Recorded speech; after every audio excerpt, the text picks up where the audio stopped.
Hello, everyone, and welcome to this week's episode of Hotline League. What a great episode we have in store for you because LCS is kicking off this week. Yes, we are finally back for the summer split. It's going to be fantastic. Can't wait to get into discussion there. And alongside that, we have a special guest in Parth, who I will be introducing, but he's on to expand upon all of his controversial tweets because he's starting to feel like the fame is leaving him, and so he's got to grasp for relevance by saying outrageous and outlandish things on Twitter. But first, we got Mark Zimmerman here, my constant co-host. How's it going, Mark? It's going great. Yeah, leave it there. That's it? Yeah. Did anything happen this weekend? You were shooting board games. We played board games, which was fun. I won 7 wonders off my science tree because I'm a genius. That's really hard. That's ridiculously hard. I think I had 2 sets of 3 and then 2 3-of-a-kinds, and the other one still had so 2 3-of-a-kinds plus 2 sets of 3, so it was like 36 points or whatever, and I forget how the math works. It was ridiculous. It was offensive to me as somebody who was playing for the first time. Okay, but you guys have also been shooting stuff this week. Like, you were busy today, right? Yeah, LCS should have a lot of content coming out. I mean, I think you saw one thing today to celebrate League 10. They just have a lot of stuff coming out, both to hype the split as well as like League 10 stuff. I think it'll be a good split with a lot of cool content. Nice. All right, well, let's get to our guest. Coming back after an over 4-year hiatus, almost half a decade since he was last on the show, we have Parth here to assign essays left and right. Parth, there it is. How is retirement been? Esports retirement? I thought you were gonna slowly ease into that, but no, it's just right off the gate in the intro. No, it's been fun. I think I took. Well, I mean, I'm still on vacation, kind of, but it's been good to take a break, figure out other things that I want to do. I recommend anyone who's stressed out on an esports team to go take like 5 months off. Come back with a new perspective if you want to come back. Yeah. Have you decided you want to come back? Is that where we're at? I'll be working on a couple of projects in esports, but I don't think I'll be back working for a team. Gotcha. Okay. Very good.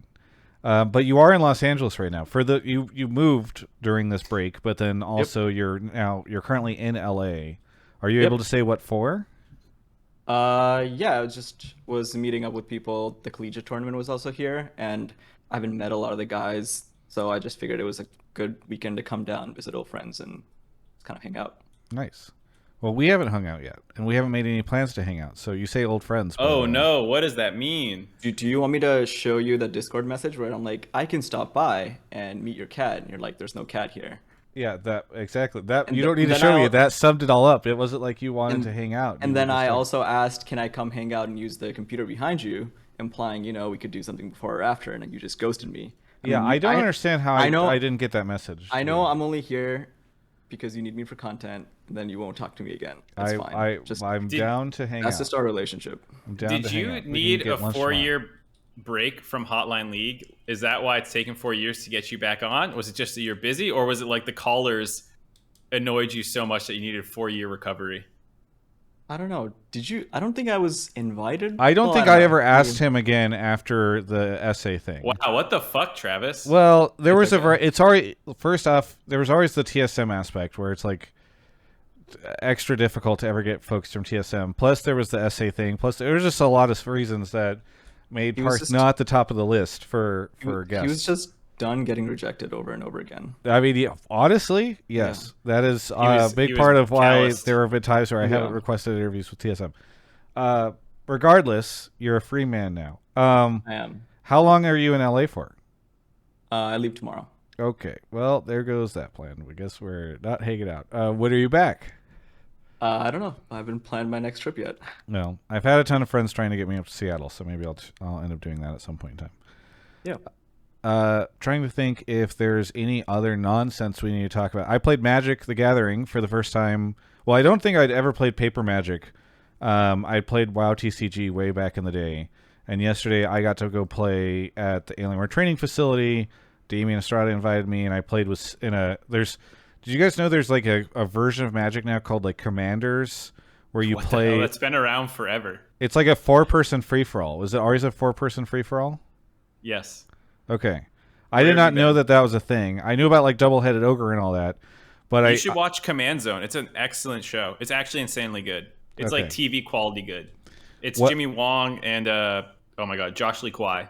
Well, I played. I was like, okay, I need to figure out how to play Magic because I've only played like Duels of the Planeswalkers on PC, and then like I have my WoW TCG knowledge, and then I stepped into this setting as my first outing into Magic, which was maybe a mistake because it's like D&D Magic, like this is a D&D set, and then it's like Commanders and all this stuff. It was very confusing, and yet I won. I beat Steve and Damien and Artris, and then Kobe also won at his table, and then I had to go record a podcast, and so I couldn't finish, but then Kobe won the whole thing, even though he also like a noob. We had to go buy like card protectors and whatever, all this stuff. It was a land set. What do they call this? Land boxes? Whatever. Cool. Stage something. That was a great time. This sounds like something where you want to get someone new to come and play with you, so you just invite them and let them win the first time, and then they're incentivized to like invest more and bring you in more. So I got an important question, Parth. What do you do for fun? What's like, you know, you take a step back from the scene. I know you're working on a lot of other stuff, but like, are you a movie binger, TV show, games? I do a lot of movies and TV shows. Games, it just depends. I get obsessed over games, and then like last one was Divinity Original Sin 2. I played it like so good twice, and I still want to play it again with a new build. I was obsessed with Legends of Runeterra for like 4 months last year, where every waking moment that I had free, I would just tab it open and playing it. I went to a friend's wedding, and I just couldn't like. There was like a period of time where like I did like the courtesies, and like then I just disappeared off into a corner. I was just playing Legends of Runeterra on the side, and where Amy found me like an hour and a half later. So yeah, I just get really obsessed with games, and then I kind of drop them and go through periods where I'm not playing anything. Neither of you guys have touched the new TFT set, right?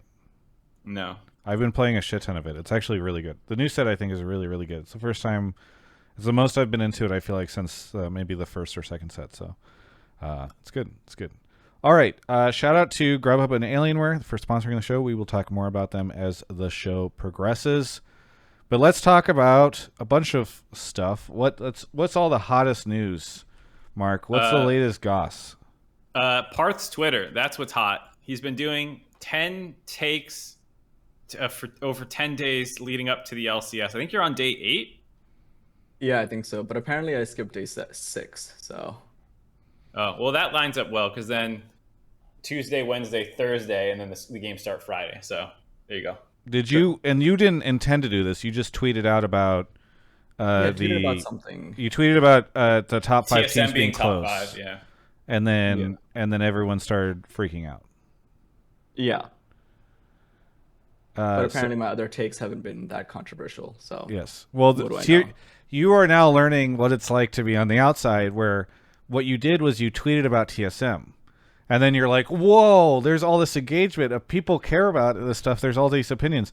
Then you start tweeting about these other teams, and you'll just notice that not as much is going to happen there.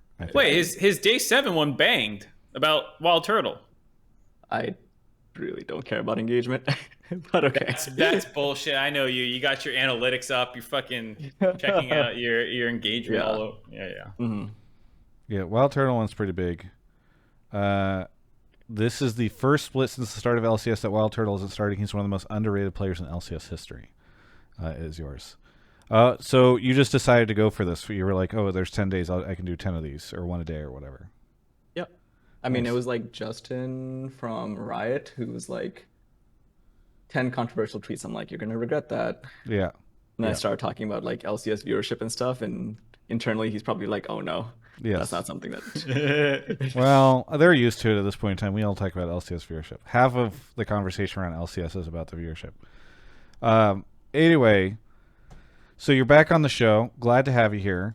And we're going to talk about that. So if folks have seen any of Parth's controversial tweets, we can get into it. Maybe you have stuff that you disagree with. Maybe you have things that you agree with. And you can call in and give takes about that. Breaking news today was that Trisha is leaving FlyQuest, which means FlyQuest is back to being a team that no one knows anything about and has no identity, because she was essentially all of the identity for that organization. So that's pretty interesting. The new LCS promo hit. I don't know if there's much to talk about there, but I'm sure some people will have some opinions.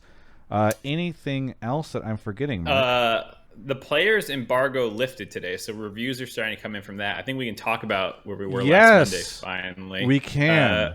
Thank you for reminding me. Yeah, I have my power rankings. There was also... Did the Berserker passport news that he just lost it come out? Yeah, I think we had talked about that. I'm pretty sure. Because we had talked about how you couldn't really like keep people's passports and, yeah, all the weirdness there. Right, I have a really funny passport story. Yeah? Hit us. What is it? Yeah. It was summer 2017 playoffs. We were in Boston. We were about to leave. We're all sitting in the hotel lobby, and Bjergsen can't find his passport. And he's just like, where is it? I don't know where it is. And then he like flips open his giant suitcase because he has to carry around his entire closet for some reason. And it's just like all his clothes are like strewn on the hotel floors. Like, can't find it. I don't know where it is. Checks everywhere. Runs back to the hotel room. Checks everywhere. Comes back, and he's freaking out. And he has a reason to freak out because he does this all the time. An hour later, it like clicks in him that in order to secure his passport and not lose it, he'd put it in his safe in the hotel room, and that's where it was. Well, at least it was safe. It was safe. Yeah. I'm going to put this thing in the most random place that's hard to get to in order to make sure I don't lose it, and then promptly forget that you put it in the place that's hard to get into. Nice. Yep. Yeah. Okay. So I think that's most of it, and then I think the final bit. Yeah. So would love to hear people's takes on players. Mark and I have seen the first 3 episodes. We won't spoil anything, but Parth, have you seen any? Seen what? Players, the Paramount show? Oh no, I haven't. Okay. Not yet. But if folks want to call in or whatever, ask questions about what we think about it, I think we can do that. It's on Thursday. Yeah, it comes out the 16th, but the embargo lifted today. So yeah. Oh, I see. I'm not cool enough to get access. Oh, you're not embargoed? Wow. The first, you're right, Travis. He's fading from relevance so fast. He hasn't been embargoed. You need to put out more controversial tweets. The first 4 episodes drop on the 16th. So, but we can talk about it. And then Mark and I think are going to be doing some content reactions and reflections and stuff like that around it. Whenever it hits. So, and then the final thing is, LCS kicks off this Friday. Friday, Saturday, Sunday. We can talk about, or we can dive in on all things LCS. So first match is C9 EG.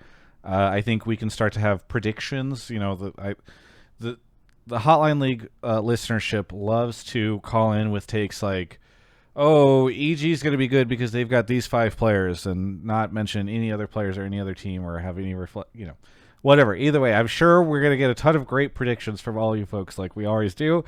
And that's, I think, going to be most of the show. So I'm sure a lot of you have already been sharing your takes in the Discord channel, but if you haven't, please go use Pleb Topics or Subtopics chat. If you use Subtopics, or if you are a sub of the channel, make sure that you sync with Discord so you can drop that into the Subtopics. And we're looking less for necessary questions. I mean, we get sometimes flexible. This is with a better guests. Question episode. Yeah, if you have a question for Parth, like, what do you think?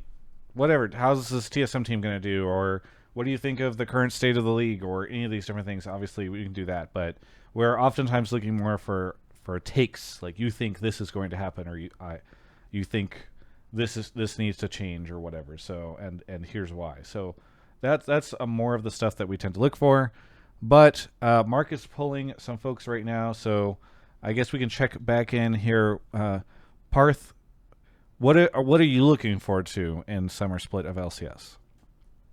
I mean, I already tweeted this. I think the top 5 is pretty close, and there's a lot of like every team has something super different that could go right or go wrong. So it's actually like one of the more exciting splits of LCS compared to some of the others where a lot of the rankings and everything are kind of a foregone conclusion. Yeah. I think that's fair. I'm sure there's a lot of people that have interesting opinions on your TSM stuff. We actually talked about your TSM and top 5 take last week on Hotline League, so hopefully we get into that and Mark can reiterate his opinions. I think we're Yeah. ready for the first caller if you want to grab him, Mark. Coming in hot, treethan. Treethan, welcome to the show. Where are you calling from? Calling from Jersey City, New Jersey. Jersey City. You've been on a couple times before. What do you want to talk about in this episode? So I think TSM is going to be last place again this split, and I have similar reasoning for when I said this last split. Well, coming in hot. Okay, so go ahead. I said it was. Yep. Look, to quote a very fantastic jungler, I am a rat. So, you know. Oh yeah, you. For those that don't know, you were the one that called in, predicted. On Did you? Spica's What was your episode. first prediction? It was that they would finish last in spring and summer. Yeah, and then I told Spica that they never take a game off of Team Liquid. Okay, and then And he then called got you a called rat. Yeah. Okay. I actually started playing a lot of Twitch after that, too. Okay. I tried getting into character. Gotcha. All right. So then, what do you think is going to hold them back this time? Because they've obviously made changes. I still think it's going to be synergy issues. you I still don't they're think gonna get Maple's going to play well with them, as well as their new support. I felt like Shenyi and Maple could have been a better combo. I'm pretty sure Shenyi just got moved back to Academy. So I'm curious how that's going to work out. Gotcha. Did he just get moved back to Academy? I thought there was a tweet about that. Maybe I might have missed it. I mean, I did my power rankings today, which would be unfortunate because I said Shenyi. Natural Ninja says yes, he did. Indeed, he did. Management said they're mixing and matching the two supports. Yeah, that's kind of why I thought that they would be in last again, because they really shouldn't be doing that. He's competing for the spot. Yeah, I mean, it's never, especially this early on, whenever you start to see kind of changes like that, I feel like at least from the outside, it paints like a pretty concerning picture. So, okay, so your take is last place. Do you think dead last? Yeah, dead last. 10th place, And like okay. I'm selfishly want them to be dead last, so because last time I said summer split too. And you'll So- feel like you'll look like a god if you called it at the beginning of the year. Yes, bronze League of Legends player, Treethan, will be a crazy analyst. Yes, Very exactly how that will work. good. Okay, so let's get into this. Mark, okay, I know that Parth is going to handle the majority of this. So let me get you first, Mark. What do you think? So in my power ranking video, I put them 7th in the regular season by the end of it. And my reasoning was largely like, they have plenty of firepower, and if the team gels, I can see them breaking into top 5. But like the organizational issues that plagued them last split and stuff like that was still a concern, as well as like you don't know if the team will actually work well together. And I said that they're one of my hardest teams to place. So I put them 7th, almost more as like an average, but like anything between 10th and 5th made sense to me. I did not actually at the time know about the support swapping that was going on, which makes me even more sketched out a little bit. Had you known, where would you? And by the way, this power rankings video, if people want to watch it, it's on the YouTube channel, the TGI YouTube channel. But where would you have placed them? You think if you saw the support stuff beforehand, would it have moved them down to 8th? Yeah, probably 8th. Just because Golden Guardian. I mean, I'm not super hot on Golden Guardian to be fair, but like at least their roster changes aren't like they're not still trying to figure things out. Though I wouldn't be shocked if Golden Guardians makes a roster change sometime in summer too. So I don't know. It's kind of hard to tell. Okay, Parth, without assigning the caller an essay, what do you think of his take? I mean, I think it's fair if you're assuming that they're going to have the same like management and operational issues. The caveat I would say is like, I think the issues happened because there was like a big transition in like a lot of people leaving and coming in. Like I think Glenn, their new assistant GM, only came in like at March. At the time, I don't think they had any like translators or anyone to kind of help the players, and so it was like a big period of like getting everyone's like feet under them and figuring things out. And obviously, since they had a pretty long off season, I figured like they did their due diligence and figured out what they needed and kind of shored up a lot of those things. Because I don't know why you wouldn't. So I personally think/hope the management issues shouldn't be as big. And I just believe that the players themselves are just skilled enough that they should be able to carry past a lot of at least the bottom 4 teams. Parth, there's been a lot of people who have been worried about Maple because of his most recent performance in LPL. I don't know if you had a chance to address that and sort of the Twitter blow up from your take on them being top 5, but is that something that it's just something you're not concerned about? Well, let's put it this way, right? Let's say LPL is like the best region in the world, and most of their like players and the mid laners and teams he's playing against are world class. When's the last time you saw a mid laner from NA go to Worlds and smash the opponents? Not really. So I think the benchmark for NA to be compared against LPL is pretty unfair. And he also did pretty well on PSG last year. Glenn's also worked with him before, so there's already like pre-existing synergy. And then obviously when I wrote the post, it was assuming that he would help Shenyi integrate a little bit more. He'd provide like a veteran base for Spica. So I obviously think he's a more stable upgrade in the short term for the team. And I don't think he should have as many issues. Like even if he is like not the greatest mid laner in the world, I don't think that puts TSM at 10th, if that's what I'm trying to contest. Do you have any concerns now that you've heard the support information? Like, well, that makes Mark a little bit more nervous for the team. Has that changed your opinion at all? It depends on what's happening internally. Like, I honestly don't know. Yeah. I mean, it is a little bit sketchy, but like the messaging after I look it up is like, Mia's doing incredibly well, and he's like top of the ladder in Challengers queue, and I don't know how much weight people put on Challengers queue because I haven't like it's called Champions queue. That's the biggest thing. So. Sorry, I haven't. My bad. Parth doesn't actually care about player development. That's what we learned here. This is how clued in. Learn the name of the system. Yeah. So. Challengers League.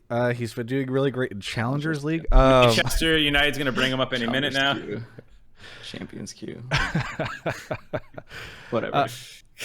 Mark, any interest in pushing back on anything that Parth raised here? No, I mean, in my video, I said the same thing about like the LPL standard is not like a fair benchmark to use in NA. Even the best North American mids in the last couple of years of Jensen and Bjerg have not been even like the most lane dominant, like Jizuke previously or something. So like JoJo's maybe the most aggressive laner, but he's also, I think you can trick him in some ways. Like he's still green and makes some like decision-making mistakes. So like, it's not like you're playing Rookie or Chovy or like these other godlike mids who will just like hard dump on you if you make these kinds of mistakes. I just don't think our mid pool are the type of players to exploit Maple's supposed weaknesses. I want to follow up on that, just a random caveat. I actually think that JoJo's the best laner in NA if he knows the matchup. Like if he doesn't get thrown in Nivea or something random. Yeah. Out of nowhere. I mean, that's a pretty big statement. Is that going to be one of your tweets? I don't think that's controversial though, at all. You say that, but like in, what was it? Last week, Mark said that he felt, Mark, you got a ton of pushback for your statements about how you thought that JoJo held his own at MSI later on in the tournament. I feel like there's a ton of people who are like, JoJo copium, JoJo's not even that great, JoJo blah, blah, blah. And so I think there's a lot of critics about him. So that's why I feel like it's a little controversial. From Europe. I was going to say, I didn't read those comments. I just assumed that, yeah, they're from Europe. But to be fair, he didn't make All-Pro, if I'm not mistaken. I believe it was Bjerg, Fudge, Takui. And so, like, I had put JoJo on my top, my All-Pro ballot, but I don't think it was, like, universally accepted that he was even a top 3 mid in North America last split. So maybe it's less... Maybe it's more controversial than I feel as well. I don't know. I feel like it's been pretty clear, though, that his laning, at least, is best in the league, like Parth said, with a caveat. I actually want to flip, before we wrap up, I was just kind of curious to caller/Mark, if you were to make changes in TSM's shoes, what would you do? You want to go first, or should I, Treethan? Treethan, go first. I'll go first. Or do you just think they're unsalvageable? It doesn't matter. I would really, but this is more of a blanket statement. I would really like TSM's, I think, youth development infrastructure seems pretty solid. in terms of that. So honestly, I would do kind of copy what EG is doing and just kind of pull from the young areas, have Spica there, have another veteran-ish player there, and then like what EG is doing, have the 3 other roles, be filled out. My take is it depends what the people who I answer to want, because maybe Reggie or whoever goes, we can't be worse than CLG, get out there and fix something. And I'm like, all right, Maple it is. Sounds great. I can't imagine he was too expensive. He works within this kind of like more LPL mindset that the organization seems to have. Like, he's a good Band-Aid fix, I think, like you said, to bring in some veteran leadership and hopefully be a stable mid laner for this roster and like pull you out of potentially the bottom half of the league. I don't hate that move. I think bot lane, they had another import slot, right? Yeah. So like you maybe could have tried to snipe Ignar over FlyQuest. Like I don't know how that negotiation would have went. Maybe if you're trying to really salvage it, you grab another veteran. Otherwise, with no franchising, I mean, with no relegation around, I'm a kind of a fan of just being like, yeah, this roster's not making worlds. Like that's my honest take on this team. Even with like top half, like we're saying as the upside, I still don't see them nudging out one of the 3 teams. And it's like, what are we building towards then? Like let's make Spica happy, because I assume it's going to be a big contract negotiation coming up with him. That would be a heavy emphasis on what I decided to do in summer. What would make Spica happy? And then try and figure out like what's the future of the org, which pieces can we keep, more so than like band-aiding. I would rather rebuild a little bit more than try and like reload, as the 2 topics that people often call them. This feels more like a reload to me, but again, I don't know what internal pressure was. Mark, is there a world where you would have considered Jensen? Yeah, I mean, because he was like the big name free agent in the offseason, alongside Niski, if you want to throw Niski in there, but I don't know. I mean, I would talk to him for sure. I just assume he's not coming, especially if C9's hitting him up too. Like given the current situation of the 2 teams, I think it's easy to see which one he's going to want to go to. Yeah, I think it's interesting to consider like who were the free agents in the offseason and who TSM could have actually tried to go for, and how they ended up with Maple, because it is in some ways like it fits in with the broader strategy, but I do feel like, I don't know, I feel like TSM fans were a little surprised. We'll see. I think it's just weird because it's a middle ground, right? It's not like it's not a rebuild, because like initially, like last offseason coming into this year, it was like, okay, we try to bring in these rookies, they're gonna need a lot of time to develop. Maybe you hit your stride by summer, but it's like a multi-year plan, right? And if things don't work out, you still have Jensen and Niski as FAs. You still have Mickey X and Ignar at the time who were FA, that you can just be like, fuck it, it's not working, let's just bring them in. Any combination of those are gonna probably put you in the top 3 or top 4. So this is kind of a middle ground where you bring in Maple, but still you keep Shenyi / bring in MIA, Mia, whatever. So, yep. I like that's the whenever this stuff first got announced, I think one of the things I talked about on the show is like the changes on TSM right now feel ironically very CLG to me, because I feel like you kind of have these 2 different directions from teams in the league, where you try to go big and you go buy like great talent and you spend too much money, etc. And then you have the other direction of the league where it's like, we're going to try to develop stuff, and if we do well, great. Otherwise, we'll transfer some of these players to other teams in the future and make some money and rebuild again. This current TSM roster feels like a strange in-between. Like, the fact that you're saying top 5, Parth, I assume you don't mean, like, whenever you think that they'll be top 5, do you think there's a chance they could be top 3? If things implode / meta is right. Those 2 things. Yeah, because like that, I just feel like it is, to your point, it is a middle ground. It's like, what are you getting for this? Like, what are TSM fans going to be happy if you? I guess they'll be happier than if you land last, but also it's maybe not the most compelling thing to end up in the middle. I know we were mostly talking about Parth and Mark's opinions on the CSM team, and how well they'll do. But for me, I feel like so much of how this TSM team does is going to count based off the first 3 weeks. Because if they go 0-6 in the first 3 weeks, I feel like whether you want to call it checking out, or you want to call it like mental booming, or you want to call it whatever, I worry that after such a disastrous spring, it will be hard for the team to like recover. And Parth, you formerly ran the team. Mark, you have the coaching side, so tell me if I'm wrong. But that's just whenever I feel like things will start to trend really down really quickly if they cannot at least get some confidence underneath them within the first couple of weeks. I mean, the things that made the roster go through some upheaval in spring, like, you don't know if those scars have healed or those wounds have healed. Like, in 2015, our team clashed a lot. And in 2016, we're like, let's mostly run it back. And like, we weren't even through preseason before we were like, that was a fucking dumb idea. And like, we had to change just like literally everything, including me just being like, I can't do it. I'm over it. So keeping 4/5 of the roster and just bringing in Maple, like, a lot of the things, if there were clashes behind the scenes, those probably are still going to be issues if they start losing or like start feeling some pressure. Yeah. No team is going 0-7 without having some problems. 0-7. Thank you we have the first 3 games. Regardless, treethan, thank you so much for the call. We'll see. You got it right in spring. We'll see if you can get it right again in the summer, but I feel like it'll be more difficult for you in summer, given some of the changes they've made recently. So anything you want to shout out before we go on to the next caller? Cryptocurrency is crashing. TSM FTX. Just makes sense. Just makes sense. A very interesting analogy. Either way, thank you, treethan, for the call, and we'll catch you next time. Mm-hmm. All right.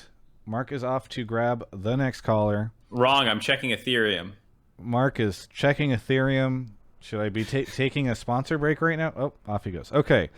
Thank you to some folks in the chat. We've got subs from Arvigs, treethan, A Little Bonaparte, Girlish Menace, Scaff, Mike and Antort, Lord Audie, Bluejay, Jobadiah, Anero, I Love You Chat, D-Fitch with the Tier 2 Demon Devi, and Zemelci is here. Zemelci, welcome back to the show again. Remind everyone where you're calling from. I'm calling from the United Kingdom. You're a little quiet, and I have you pretty close to max if you can get a little louder. Yeah, is this any better? Yes, much better. What do you want to talk about on the show this week? Okay, so I have a question for Parth. So this is a hypothetical scenario. You get to possess the body of either John Needham, head of Global Esports, or anyone working at Riot in a position of power. So if you want LCS commissioner, take your pick. You get to possess their body for long enough to make one change to League Esports, either on a global or LCS level. Whatever change you make, once you stop possessing, they'll keep it going, so you don't need to worry about having it undone the moment you stop. What single change do you implement? Dude, Parth, before you answer, the secret is possess someone's body who you think does a bad job and then quit your job. And then Oh my god. This is the biggest fucking call out.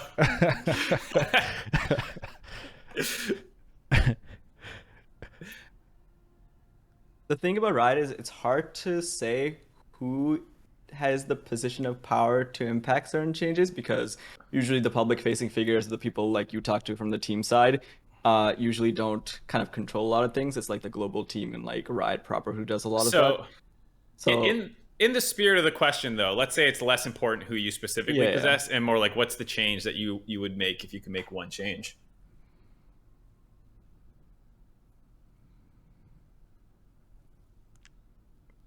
Parth thinking at the moment, just for our podcast. So while he thinks, this is a spicy one. There's so many things I would change. So I want every academy team or academy players to have the chance to go to Korea. So this is not like the power move. This is just just have our academy teams, just let them be run in Korea.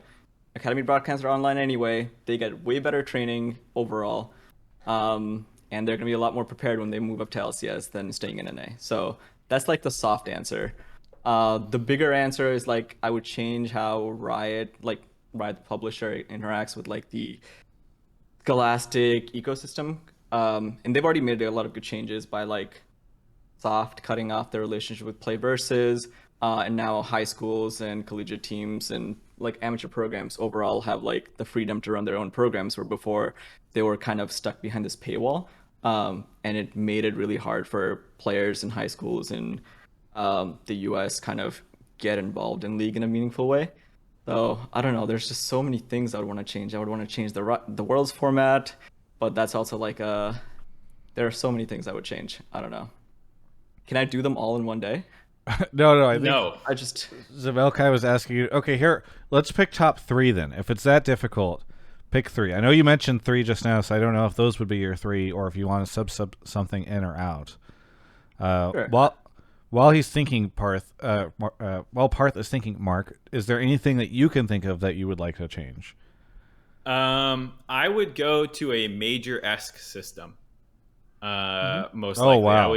I would change the global rules so that you would have a spring, a summer, and a fall split. They are very short. They are not like the 9 weeks or whatever, and you get into playoffs, and then you pick a couple teams, and the first 2 are more MSI-esque, so a little bit more exclusive, and then the third one's the Worlds one, which has like the teams that did well at the previous major auto qualify. You can get some other like seeding in through the last split that takes more teams in, and then you still have like the big Worlds, but then you get 2 MSIs that are a little bit more international competition, and probably make these double elim or something. I would change a lot of the format. I would just like throw every tool I had in my like random bullshit go, like that meme at the schedule. Do you do like league-based play in the situation, Mark, for the splits, or do you do like I would keep tournament league play. I think people hate league play and it goes too far. Like I understand the reasons they don't like it.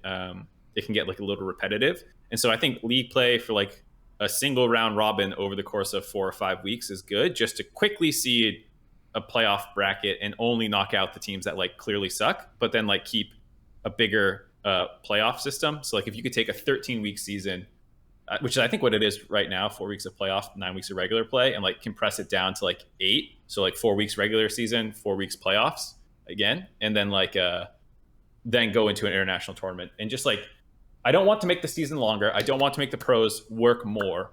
I would almost like to give them more off time, hopefully. But like just get through everything faster would kind of be the goal. Yeah, so I actually love that, and I would love for that to happen. I would kind of change it a little bit, where it would be like you can have tennis at slams, and it's like they have like 4 slams. You can do like 3, and then you have worlds or something like that, where you have like short like regular season tournaments or something, or like even a small regular season, and then the top teams go to like Europe, and then they do like a tournament, and then they come back, do something else, and then they go to Asia or something and have a second tournament. I would love like combinations of different regions and teams having tournaments, and this also allows a lot of teams and players to cycle rosters more easily. They can take breaks. The huge problem with League right now is the schedule is so stacked. In most traditional sports, you can like periodize your practice throughout the year. Basically, you can plan like when you want to volume train and train like fundamentals, and when you want to like get into the specifics, right? But it's really hard to do that in League because A, the patch is changing every 2 weeks. B, you have no downtime at all. And if you end up winning spring, going to MSI, and then going to Worlds, like there's not even time for teams to like have tryouts before like free agency and all that kind of stuff. So I think changing the like system into a circuit system or something where players and teams have more time to do things and pick and choose and experiment is going to make things a lot more fun overall, increase viewership, increase the number of like international competition / matches that you can get. And yeah, it would be insane. I think it's hard to do that right now just because of the franchise structure, unfortunately. And transitioning out would have like a lot of like meaningful impact, and every region would have to somewhat agree to it, and I don't think people would. But one of the things that I've heard speculated is Riot is far less likely to do this because it would mean less LPL games, and because that league is so huge in China, you want to just have LPL games going constantly over there and all that stuff happening, and so. But I mean, you can maybe do it. They can have their secondary season during the tournament. They like whatever. It's just the way the thing is set up. It's just the structure right now is just too hard to change. That's like my problem with it. Every it's like min-maxed efficiency. Like things are so like assets are so like years ahead of time for like MSI and Worlds. You have like sponsorships lined up. Every team is operating on like multi-year like budgets, and so it's just too hard to change in the near future. Yeah, it's definitely a not realistic change I suggested, but All right, top 3, Parth. I anyways. don't know if you have a top 3 now. No, I mean I just think experimenting with formats would be great. I mean, if I could just change the world's format, do a double elim, but do it in like a different way. I wouldn't go like full Dota, but there's like definitely a middle ground between what Dota has and what currently exists. Yeah. And then I definitely still love the idea. I still think for North American teams to do well, they just have to send their academy players and developing players to Korea. Like you just can't get around like the technical skill set that you learn from being in a region where there's like a higher volume of like highly mechanical players that you get to practice against for a long period of time. Because even if like you don't do well, or it gives you like a gauge, right? So even if you don't keep going back to Korea, when you're back in NA and practicing in solo queue, you at least have an idea of like, this wouldn't work against a better player. But like if you have a solo queue player here, they don't have like that perspective of like, oh, this is actually what's achievable. This is like the like ultimate paragon of like excellence. They're just playing against other NA players on like at their skill set. And so yeah, I would just make it possible for academy teams to go to Korea, because I did the math out this last off season and I actually wanted to do it. It doesn't actually cost that much more to send an academy team to Korea if you operationally work it out than just having a team in NA. Well, thank you so much, Zemelci, for the call. Hopefully that was a satisfactory answer for you. I really like the way you phrased it, by the way. I felt like that was a very clever way of going about it. Travis's answer would just be to fire people. It's actually, Travis, that's what you should do. Instead of taking over one person and quitting, take over like the very tippy top and just start slashing names that apparently you hate. Yeah, well, I don't know if you can do that where you can clean house. I don't know if that counts as one action if you're cleaning house on a bunch of people. Yeah, you wouldn't be able to control hiring for sure. Yeah, right. There's a certain analyst who casts sometimes who I think I would definitely get rid of. That would be one of the first things. Dude, why do you hate Jet so much? It's honestly weird. Thank you, Zemelci, for the call. Anything you want to shout out? Yeah. Shout out Alienware Grubhub as always, and then some people are probably finishing up their finals, but other people might still have their finals like still to come. And if you're one of those people getting through exam season, best of luck to everyone out there. You all got this. Keep calm, buckle down, and we'll make it through in the end. Very good. Good luck. Thank you so much for the call, and we'll catch you next time. Thanks. All right, speaking of Alienware, we're going to take a quick break to talk about Alienware. Head over to alienware.com/Travis. Click the link up at the top so that you can check out the new Alienware Aurora. The R13s are available. They are beautiful. I absolutely love mine. You can also check out the R14s there. Really, really wonderful computers that are fantastic. I'm excited because we're going to be, I think I mentioned last week on the episode, we're going to be getting one of my editors one of these machines.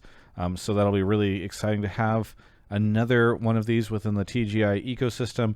It's the type of stuff that just allows us to create the content that we want to create, and they're fantastic about it. And by the way, I know we've got a ton of folks from among you who have been tweeting at me, letting me know you purchased these things. Please first off, thank you for always doing that.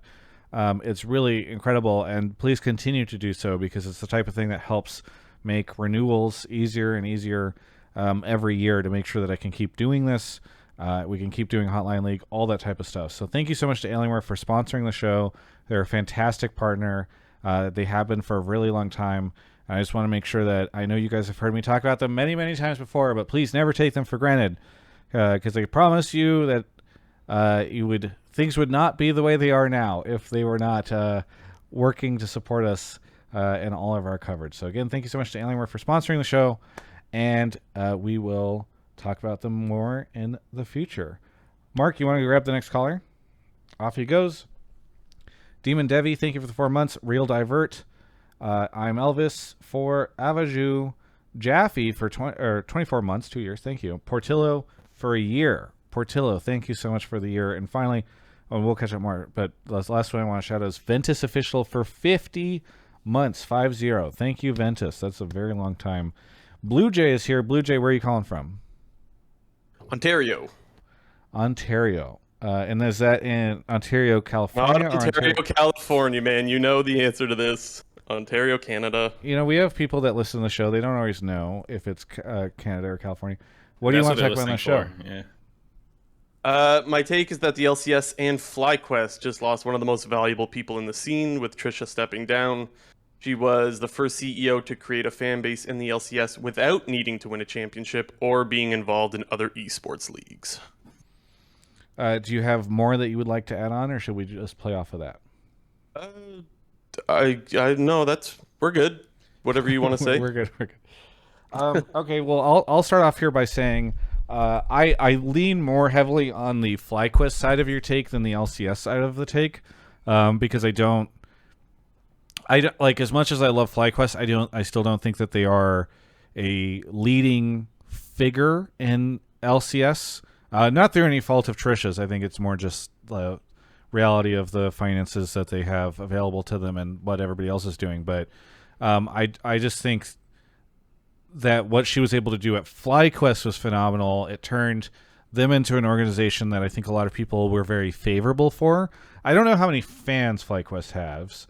Again, I think in part because of what, their victories and or maybe lack thereof. But I think they became a team where a lot of people would be excited to root for them when their favorite team wasn't playing. It's like, oh, I like this brand. They do really cool stuff. They gave them a unique identity, or Trisha gave them a unique identity in the way that a lot of other LCS brands did not really have that. Even regardless of how you feel about environmental causes, which hopefully a lot of people feel positively about, it was like, this is what they stand for. This is what they do. It allowed them to theme so many of the other of their jerseys, their content, their initiatives and activations. And so I do think it is really, really unfortunate for FlyQuest. And, I joked at the beginning of the show, but I do kind of mean it, where like her leaving now, it's kind of like, what does that even really mean for this organization? What will they become? And will they become one of these sort of other bottom teams that people don't really think about too much, or have much of an opinion? So time will tell, but I agree it's a pretty big deal for FlyQuest in particular. Can I just step in real quick, just because I don't want to forget to reply to the LCS part that you said? Sure. I think the point that you made about people wanting to still watch to see them do well is the reason that it hurts the LCS, is like people will stick around for a team that isn't their favorite. And I think that's where the value, like, I definitely agree it's worse for FlyQuest to lose her, but I think that's why I think it's bad for the league to lose her, because people would stick around to watch more games than they normally would. Yeah, it was like a team people could care about or be interested in a way that like some of these other teams probably not as much. So right. Yeah. So I mean, I kind of agree, but like I think there was more like just positive sentiment than like fans. I don't know if people stuck around longer because they liked FlyQuest, but it was more like, hey, I like FlyQuest, they're cool. But like, you look at their YouTube page, it doesn't really get many numbers and stuff unless it's like Tuki and Jose Diodo like doing some like somewhat nationalist stuff about like language or whatever it is, like unless they're tapping into that actual fan base, like there's not much there. And I think it's like everyone loves certain like movie characters, but like you probably don't actually follow that actor. That's like what FlyQuest is. Like everyone's like, yeah, they're cool, and then like, okay, do you watch their content? No. Okay, so not really a fan of them then. That's I think like you said, though, that's not really on Trisha, beyond maybe get a bigger budget and win more. But at least in terms of like positive sentiment, that's better than a lot of the other teams in the LCS. Yeah. You had tweeted about this, Parth, earlier today. Yeah. So I've known Trisha from like a long time ago, from like back in her Zubu days in like 2014. Mm-hmm. I think she is like one of the most impressive figures in the industry as like a leader. And I don't think that the FlyQuest brand is going to change too much, because one of her strengths is like she enables the people around her to like make decisions and like figure things out. And so a lot of the content, while it was driven by her vision, she helps other people kind of put together what they want to do and like combines it. So I don't think they've lost all the other people at FlyQuest. They've just like lost her. So I don't think like the idea of FlyQuest and what they stand for is going to die anytime soon just because she's gone. They just lost like an incredible operator who would have been able to do a lot more if she'd given more budget or opportunity. I think in terms of what it means for teams, I think the reason that FlyQuest always stands out to me is because I think that from like the teams that join like new in franchising other than 100 Thieves, they were like they're like the only team where like you think of FlyQuest and you have like a very distinct thing that comes to your mind. It's like positivity, environment, etc. Like if you look at some of the other brands, like you can't think of anything.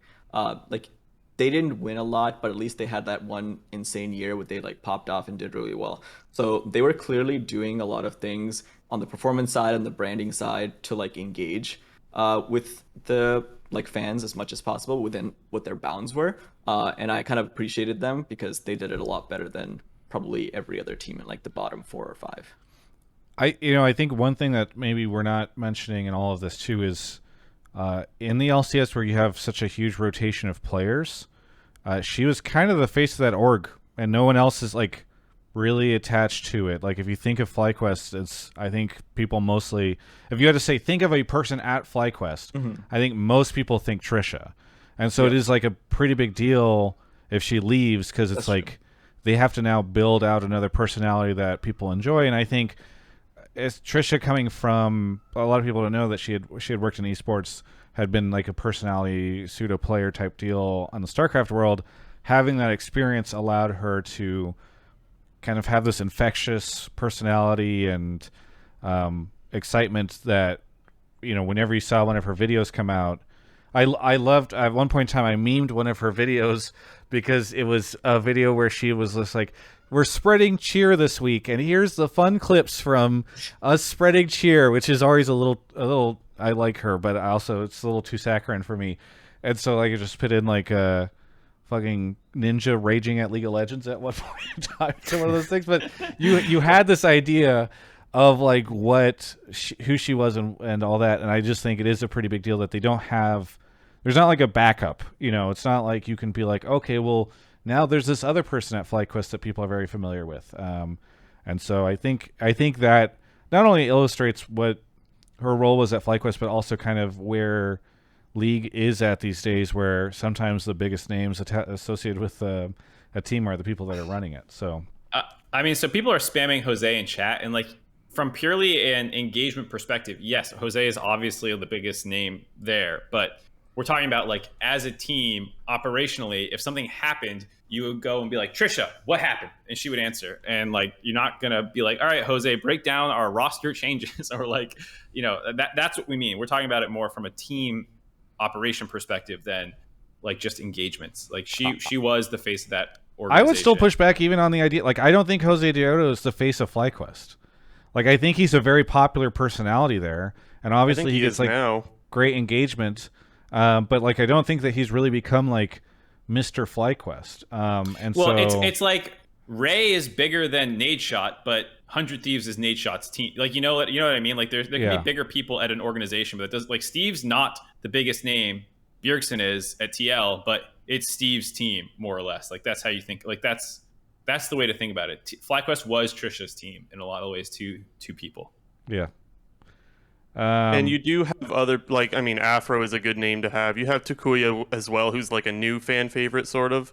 I wouldn't say they're left with nothing, whereas, like, if this happened to other orgs, they would be left with not really anything. Well, I think some orgs already don't have anything. Yeah, I would counter that. Like, if like, I don't know, Immortals were to lose their CEO, like, would you even... They already did twice in the last year. Did you know that? That was the joke. But anyway. Whoops. Was that a layup or did I fumble the layup and just like, I don't know. Just going back to FlyQuest, it would be really funny to see them do like a dark side pivot now that Trisha's gone. That would be good. I feel like that space is mostly occupied by EG. EG will be so salty. Yeah, but like EG. I mean, yeah, I guess. But EG doesn't lean into it that hard. No, I think EG... No, they don't. I don't think EG leans into it enough, is what I would say. Like, I feel like they had such a big opportunity to do that, and they just haven't ever really embraced the evil stuff enough. They had Sven Skaren kind of carry the hashtag live evil for a while, and then he left, and it kind of left with him. He did it ironically, too. He would, like, live evil, like, eating No, pizza. it- You're like, what the But fuck? it was so funny though. It was like it didn't matter. It was I good. loved it. I'm just saying, like, it was the ironic overuse of it that made it so good. I Yeah, wasn't it was- even like in public though. Even every scrim chat would be like hashtag live evil. Like if like the scrim had to be canceled because of like a level 1 invade, it would be hashtag live evil. It was just never ending. Yeah. Amazing. Either way, thank you so much, Bluejay, for the call. Anything you want to shout out before we go on to our next caller? I just want to ask real quick, like, because my initial thoughts when I heard this was like Parth's reaction, which is like, just because she's leaving doesn't mean that like what she made can't carry over. And then I kind of ended up turning into like what you thought, Travis, that like, well, you are losing the most valuable piece of your org. And so I want to know, like, what do you guys think FlyQuest looks like in the future? Like, do you think she will be able to carry it on, or is that just kind of copium? Or they will be able to carry on without her, the brand? I think it's hard to say. It really depends on what these new folks are able to do. I mean, this is the really cynical, like, the easy answer is, yeah, you just keep grabbing, like, whatever is the new cause and running with it. Like, there's going to be no shortage of, I know FlyQuest is not virtue signaling, but, like, you can very easily grab whatever is, like, the environmental hashtag of the year, you know, save the turtles, get rid of the plastic straws, even though it's entirely the fishing industry fucking over the ocean. You know, like, you can grab whatever I got cause. really specific. Mark has my point opinions, is- okay, Parth, and he's not afraid to My share. point is that it's not that hard to carry on what she built. I think she did a good job. Like, the reason FlyQuest has a strong identity is because, like, you know what they should do in the future, more or less, and that can be done. But can you continue to make good decisions along the way is the harder part. Yeah. I think the other thing is I'm very fascinated to know if they can have a new face of that organization rise up and really represent the brand in the way that she did, because like it was so obvious that so much of what they were doing was like core to Trisha's ethos and you know, as a person. And so if you kind of just stick like, I don't know anything about their new CEO. I'm not trying to comment on their new CEO, but if they pick somebody from their staff and they just go up there and like, yeah, so we hate it when trees get cut down.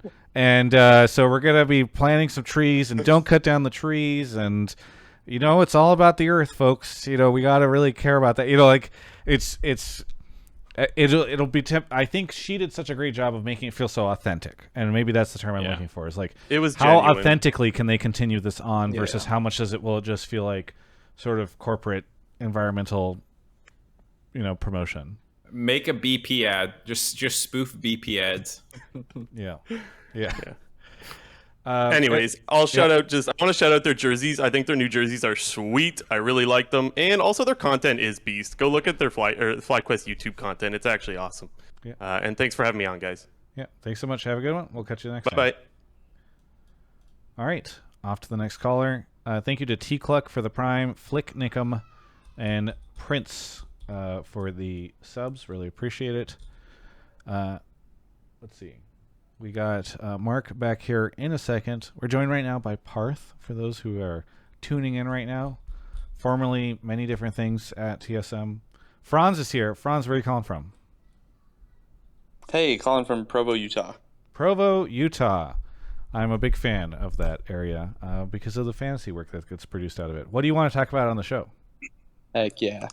I just more less than a take wanted to ask Parth a question. Parth, huge fan. I've been a TSM fan since 2014.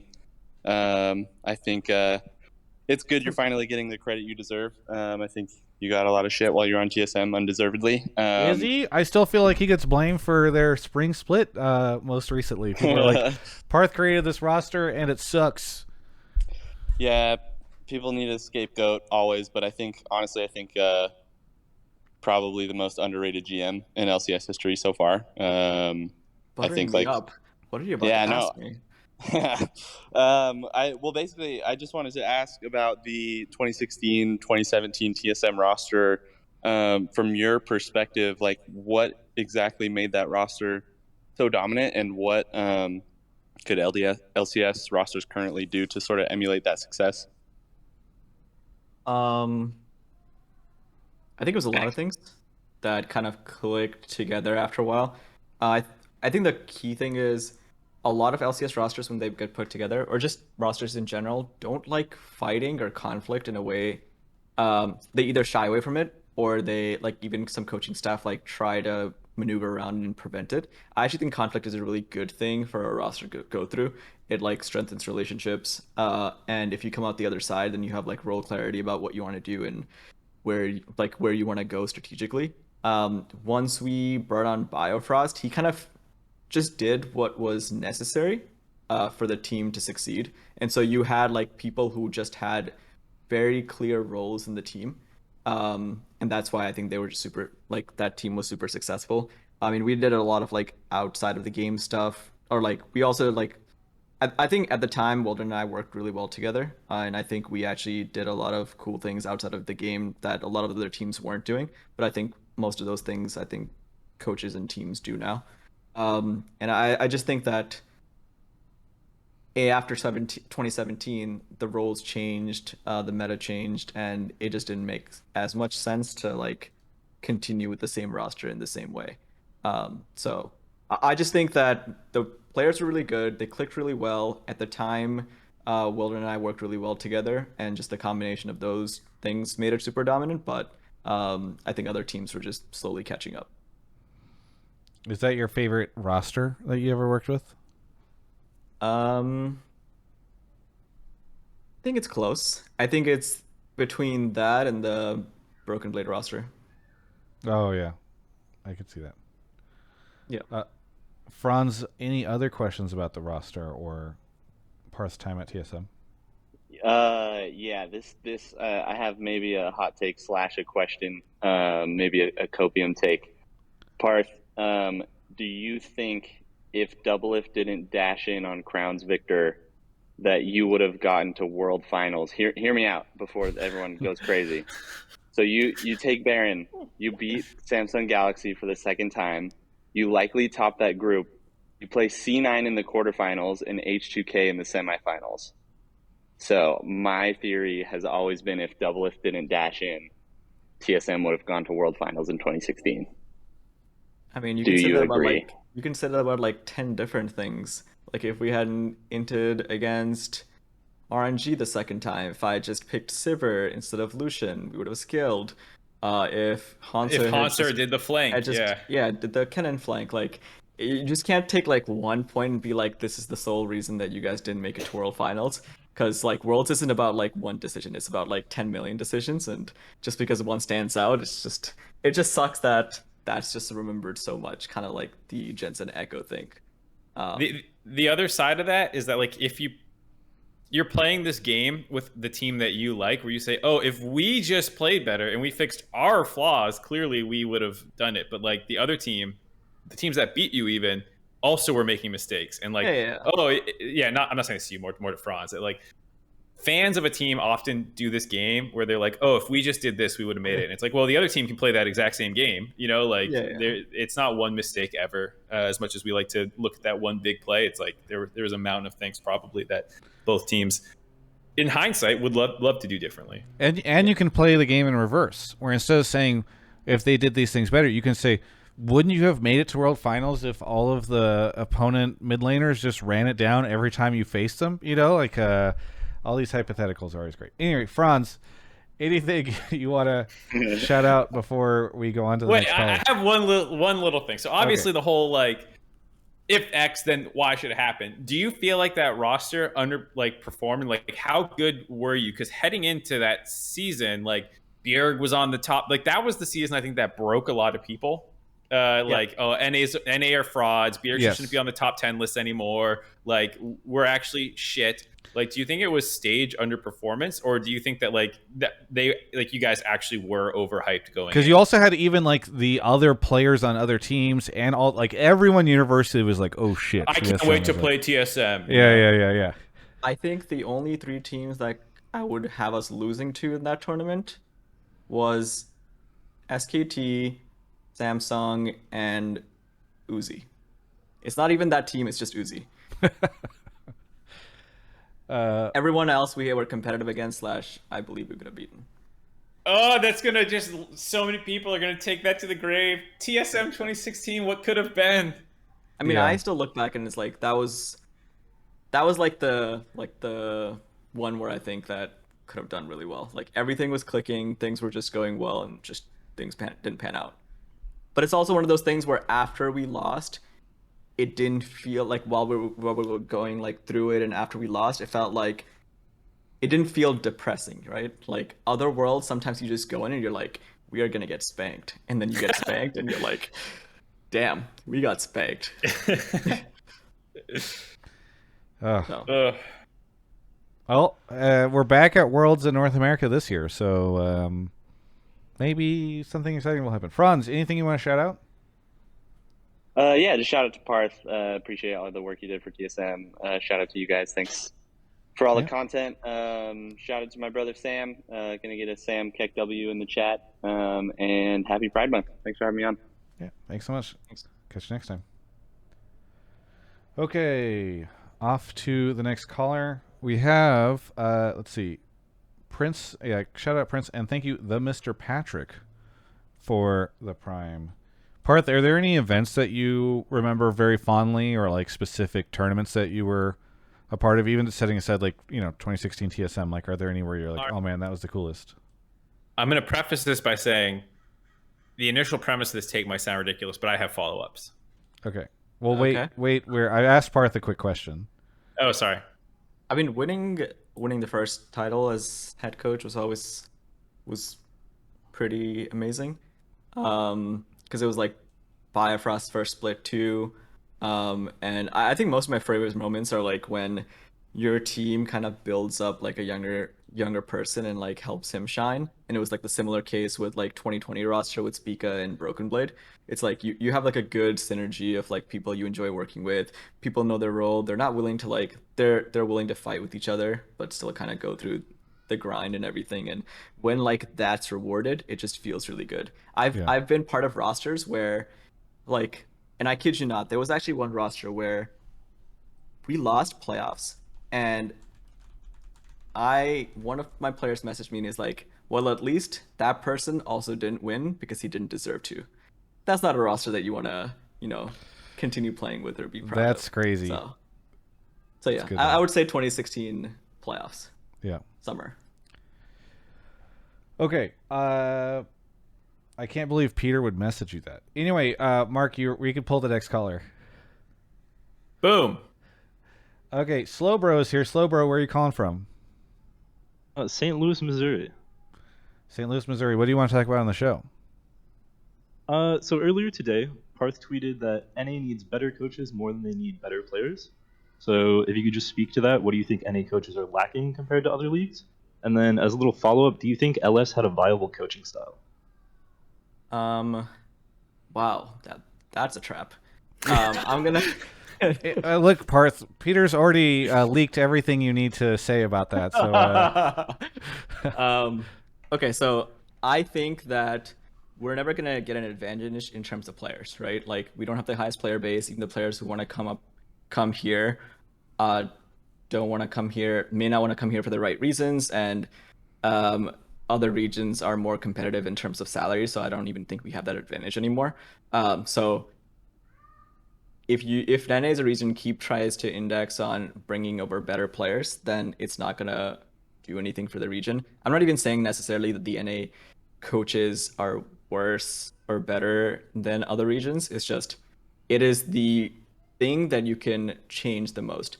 If you look at like other traditional sports, Olympic Games, there are coaching programs and like structures that you can build that gives your like program and ecosystem an advantage compared to like other countries or regions that have more players or other advantages. And I think that getting more coaches in the system, getting trained staff that actually know how to work at every level, not just the LCS level, is just gonna make it easier for you to like spot better players like Jojo and Danny, bring them up, actually train and develop them properly in the academy program. So when they're in LCS, they're not like in this like crazy position where they have to like figure everything out for the first time. So I just think that better coaches overall is going to make NA a lot stronger region than continuing this thing where we're just trying to bring over better players. On that point, the funny thing is too, like when I was coaching and stuff, I think a lot of people were like idolizing Coma in the scene and stuff like that, and he was super legit. But then like as I worked with more and more international players and talked to players from other teams, like a lot of the coaching staffs internationally in these other regions are really nothing to like really look up to. Like Coma, I think is like an incredible figure, but like there were championship winning teams from like LPL or LCK where you'd like talk to some of their players years later and you hear like what a dumpster fire it was, or like some coaches came over from successful organizations in LPL or LCK, and then you watch them work and you're like, wow, this is like what won you a championship. Like you're not doing anything special. Like I guess your players carried you. Like I know a lot of people like that. Yeah. So I agree with you. I will caveat that when you see them in international tournaments, they're already past the point where they're like doing all of the training stuff. It's more about like repetition and upkeep. And at that point, you're not doing a lot. Like sure, maybe NA teams when they go to like Korea or China, they're like, oh, we need to learn all this crazy macro stuff and catch up. But like Korean Chinese teams are probably just like chilling. And for them, it's more about like keeping up what they're doing. My experience too is not even just like at international competition, because spoilers, I didn't go, but more like I've seen coaches who then came from successful organizations and joined a Dignitas level team or some of these other teams and just watch them run those teams further into the ground. And I'm like, wow, you either benefited greatly from ecosystems that were set up there and can't recreate it here, or you actually just were never that good. And you know, there's a lot of people who fail upwards, you know, like it's not just in America as much as we meme that, you know, like, and my only point with this is to say, I agree with your premise that like coaching staff is an easier thing to catch up or exceed in some aspects than I think like player base or something. So the one thing I would add to that is like there's like 4 elements to what I think is building a good team, right? Like you find the players, that's like scouting. Then there's like the integration. You like bring all the players and staff together and like figure out, like get them to a point where they're like working together, right? And then you have 2 paths. You're like developing players. So like if you have like a carry player that you need to like make more well-rounded, you're trying to help like round out his champion pool, help him play weak side and doing all that stuff. And then there's like the optimization side where you're like, you have the guy that you have and you need to perform that weekend. What are you going to draft and what are you going to do in order to win? I think a lot of coaches in the scene index super heavily on, this is what I have. He sucks at playing Xayah. I'm not going to pick up Xayah. I'm going to make sure that I build a comp around what my players can do. And that's what they think of as coaching. And and there are far fewer coaches who can take a player and be like, okay, these are all the technical skills that you know. This is this is the level you're at. And this is the level you need to get to by X period of time. Here are all the things that you need to learn in the next like 2 months. And I'm going to help you slowly like build a path and get there. That's the type of coach I feel like this scene is missing. How do you do this, Parth? Because I think there's a lot of, everyone will agree like, oh, it'd be great to have really great coaches. But when we're in like the League of Legends esports ecosystem where the scene is so immature and coaches are still a relatively new thing, you know, how would you propose the space develop this? Because like at the very least on the amateur side, you're like, okay, we could do things like Champions Queue, we could do things like, or Challengers Queue, we could do things like collegiate programs and boot camps and all this stuff. But like in your mind, what are the things that the scene needs to do to create and better cultivate coaching staff? I have the perfect document for you to read, Travis. I tried to read it on stream. It didn't go so well. But you should really dig into it. It's is there something that is a shorter book. version of it for the purposes of this program? One of my projects that I'll be working on in the next month is helping coaches and staff members just basically take the contextual knowledge that they know about the game and then apply it in a way that they can more effectively coach. So, and I know there's a lot of people in the scene who are out there doing it. I know there's a lot of people on the collegiate side who are doing it. And even on the scholastic side, I think it's just one of those things where it just takes time. You're going to have like go through the first generation of players, they're going to retire, a lot of them are going to become coaches, and a percentage of them are going to learn how to coach the right way. You're going to bring in like assistant coaches under them, so it just takes time. The Parth Center for coaches who can't coach good and want to learn to do other stuff good too. Institute is coming in summer or fall. Actually, I really appreciate somebody in chat said this. Danny in chat says, this would be great if we didn't fire and switch players every 6 months. It's all results based and everyone is looking for short-term solutions. I'm kind of curious, Parth, like, I think there's a fair argument of like, why invest in coaching staff in that who can develop players if so many teams are unwilling to actually develop players and instead are more interested in like pulling players from other regions or rotating musical chairs that are players that already exist in the space. Like, I don't know if you have too much of an opinion on that and how you manage all that, but I'm curious what your take is. I think that true player development should happen at the amateur and academy level. LCS is not where you want to go when you want to like develop a player. That can be a thing that people say as like a PR thing, but that's not a thing. I remember when Dignitas did their thing last year where they just happened to have 5 NA players. They're like, yeah, we're building NA talent. We are the NA talent team. Fast forward 8 months, instantly get imports because now they have the ability to get imports. It just feels like it's more of like a marketing strat than it is like a true thing. I think LCS is about performing. It's about like winning as much as you can and like showcasing what you have. And so I just think there's a time and place for it. The problem that I have with academy programs is that every academy program is like their benchmark is winning. Everyone thinks this academy program is winning, and so they're good.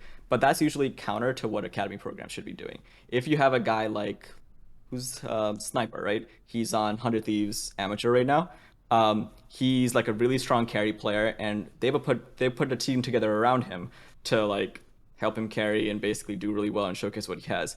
But he's not learning all the other shit he needs to learn in order to be an LCS. He's not learning how to play weak side. He's not learning how to do all of these things.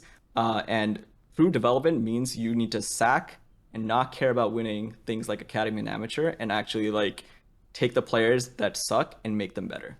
So I guess that's my take. By that methodology, do you think that JoJo was moved on to LCS too quickly? I mean, I think every player varies. And it also depends on like how strong your academy program is. Like if your academy program already isn't like developing, or he's hit the point where his lack of experience is the thing that's holding him back, then sure. I mean, you're never gonna like finish your full development curve in academy. At some point, you do have to get promoted. And if it just happens to be at that point, it's fine. I think Danny. Oh, go ahead. I think Danny was promoted maybe half a split too early. But I think JoJo got like a full cycle, and I think he was like primed and ready. Yeah, I only asked because Fudge is another example of this in my mind, where you see these players where they're very well excited. You know, everybody's very excited to see them show up. They underperform, and you literally see like the development take place within the player over the course of a split or a year, where they start to get dramatically better. And so I would assume that in that situation, you need good coaching staff to help them understand, for instance, what Anivia does in lane, among other things. I mean, I'm just a big proponent of giving players a year. Like when we signed Spica, it was in his contract that he would get games after 1 year, the next summer. And that was already like in his plan. And even though like we put him in the short term after like 3 or 4 months for like that playoff run, because we were like, we have to get this team to Worlds kind of deal. Like after that like debacle, like I talked to him like, you're spending another 6 months in academy and you're doing X and Y and Z before you actually get promoted out. All right, well, good discussion all around, and I appreciate you raising the question, Slow Bro, about Parth's tweet. I think it's good to talk about this stuff. Is there anything you want to shout out, Slow Bro, before we take a quick break? Is that a no comment on the LS question? Oh yeah, the LS stuff. Is it a no comment on the LS stuff? It's really hard to know because I don't know what his coaching style is. I don't agree with the idea that you can just purely be objective about all of these things. You have to take into account player tendencies, and there is like a human element to esports. I mean, like esports itself is like based on like feelings, right? Like for fans, for players, it's all about emotion, and it's weird to take that element out of coaching. So that part I don't agree with, but I agree with some of the things that he says where I think players should learn multiple roles. It makes them a more well-rounded player.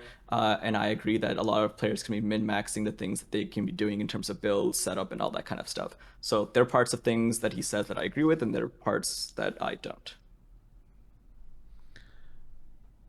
Is that good for you, So Slowbro? that was a good middle ground. Anything you want to shout out before we take a quick break? Yeah, shoutouts to Team Liquid for picking up Hotbid as creative director. I'm a big fan of BTS, so I hope that that improves Liquid's content. Wait, I didn't even realize he joined as creative director. When did this get announced? How did I miss Today? this? Today was today. Oh wow, that's super cool. I'm excited to see that. Oh yeah, 4 hours ago. Okay, that's why I missed it. Yeah, that's super cool. I like Hotbit as well. So I'm sure a lot of League people don't know who he is, but that's awesome. Thanks again, Slowbo, for the call, and we'll catch you next time. See you. A lot of people are probably like, BTS, I love that band. I can't believe somebody left BTS, the world famous boy band, to join Team Liquid. Well, that's how you know the content's going to pop now. So true. Okay, it's Grubhub time. Once more, I am delivering unto you all a code for this week. Let me pull it up here so that everybody always wants the Grubhub code. I know. Let's see. Where do we have it? I have it here. Oh, okay, here we go. June 13th to June 19th. Use code TG5OFF. That's the number 5. TG, the number 5 off. One word. To receive $5 off your Grubhub order of $10 or plus, only for the first 500 orders. So, TG5 off. There's your code. Go get $5 off your Grubhub order. It's a pretty good deal. I love when they do this for us because it's just an awesome way for me to literally be like, hey, go save some money on food delivery. I know all of you guys are doing food delivery anyway, so just go save $5 and that's pretty swell. So thank you so much to Grubhub for sponsoring the show. Zemelci just turned it into a command. We're going to make sure that it ends up in the YouTube description as well. Love to see it. So thank you so much to Grubhub for sponsoring the show. They have amazing service, and I've been ordering a ton from them lately. I need to get Mark, I owe you your Grubhub credit so that you and Ashley can enjoy. We could have. You ordered some terrible thing on Saturday, and I whenever we hung out, and next time we're gonna make sure we order Grubhub so that we have good call. Awesome thing. That's actually how we should have used that credit for that night. It would have made a good picture. Foolish of us not to do that. Either way, thank you so much to Grubhub. I order them all the time. They're fantastic, and I hope you do too. Please use TG5 off. Either way, thank you to Grubhub. We can move on to the next caller now. Mark is already off. Fantastic. Thank you to Fog Warning for the 15 months and Dark Wonder for the Prime. Mark on his way back soon, hopefully, with the next caller. Excited to have him find out who is going to be calling into Hotline League next. It's been fun having you on, Parth. I appreciate you making your every 4-year return to the show. Anytime, sunshine. Wow, is that how you talk to your player? Okay, TwistedHitz is here. Twisted, where are you calling from? Hello, I'm calling from San Francisco. San Francisco. You going to finals this year? I hope so, but depending on college time right now. Gotcha. What do you want to talk about on the show tonight? So I wanted to talk about LCS viewership. I think in general, depending on how LCS orgs will be doing and how they always lack an identity, or the bottom half will always lack an identity, and the top half will always be blowing up their rosters, there will always be a lack of identity that the LCS broadcast can do to promote LCS because of how much the players are being rotated and how each team will always have big names that will just be a cycling door through the organization. So is your take that the lack of identity from some of the teams, as well as player turnover, is actually a thing holding back the viewership? It's not necessarily like LCS should not take as much blame for that type of thing. It's not really on the broadcast side. It's not really their fault because of how orgs will structure their rosters. Yeah.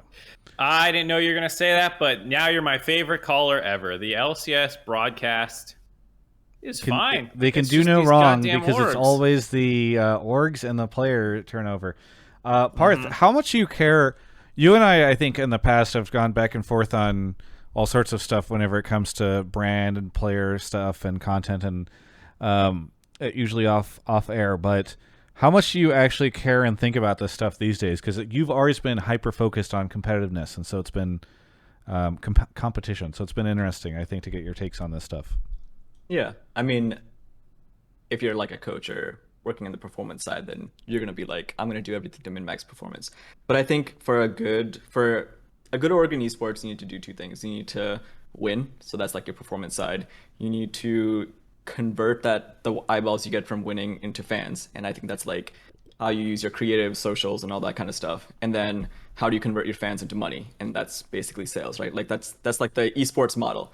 Don't think it's like proven. There's no like way to do it, but I think you need to do those three things well as an esports org. And I just don't think that most of the orgs do all three well right now. I think some obviously, like a lot of them care about winning, but you can see like the bottom 3 or 4 maybe don't have enough budget to. And then that's why, again, when we talk about FlyQuest, even when they didn't have the money to, they were still trying to like engage with fans and do activations, where I do think that some of the other brands have kind of checked out. And I do think that there needs to be a push or some sort of change to incentivize esports orgs who are in the LCS, in a franchise league, to either care about performance, care about fan engagement and what they're providing to the LCS, and how they're creating a sustainable ecosystem. Because it just feels like 5 or 6 of the teams who are investing money into a lot of these things are kind of carrying the other 4 right now. Mark, what do you think, Travis? I want to hear Travis's thoughts. It's always Parth or me, then the other one, and you go last. Why don't you go second for a change? That's not true. I went first on one of these. I think on the Trisha one, I went first. Oh well, yeah. This is another one that's more up your alley. What do you think? You were man. the one who prompted Parth by saying you guys have talked about various things over the years. Yeah, I mean, part of the reason why I'm holding back a little bit is because I feel like I'm beating a bit of a drum on a lot of this stuff. I will answer this, but I do want to ask one follow-up question, Parth, that I thought about this, and I just remembered. Do teams have to win? Like, and by win, I mean, like, win a split. Like, can you be a popular team without ever winning a split of the LCS, in your opinion? I mean, 100 Thieves were getting popular before they won one last summer. They were doing a lot of things before they won an LCS trophy. Okay. My two cents on that are that winning doesn't mean winning the championship. It means being able to give your fans things to cheer about. If you can't give your fans things to cheer about, you're not winning. So I mean, you have to hit a baseline, right? You have to be at least like top 3, top 4, like go to playoffs, maybe make it to Worlds. Like you have to do something on the performance side. Otherwise, like no team is no fans are gonna watch a team that's perpetually like 8, 9, 10. Yeah, like Curse and Dig back in the day were not TSM or TSM or CLG, but they had fans. Mm-hmm. And when C9 entered the mix, those were the kind of the big two. CLG started to drop, but then the other two were still relatively popular by fans because while they didn't win any championships back then, they were in the top half of the league and had good personalities who made content and all that. Yeah. So I think, do we have a player's take, Mark? We don't have a player's take, but I knew you were going to want to talk about it here. I knew the show players. Travis and I have an opinion. So we've watched the first 3 episodes, and without giving spoilers, one of the interesting ways that they tell the narrative is it is a team where it's what's happening in 2021. Like the major narrative takes place in 2021, and then they are doing frequent flashbacks back to like 2015 to provide context on like how players and the organization, how you got here, all this type of stuff. And one of the things that is very well done in the show is I think that they do a great job of showcasing how polished everything has come over time. And I don't mean to say that like there's not goofy shit that happens and whatever. Like I think it's incredibly authentic to the LCS, like almost too authentic.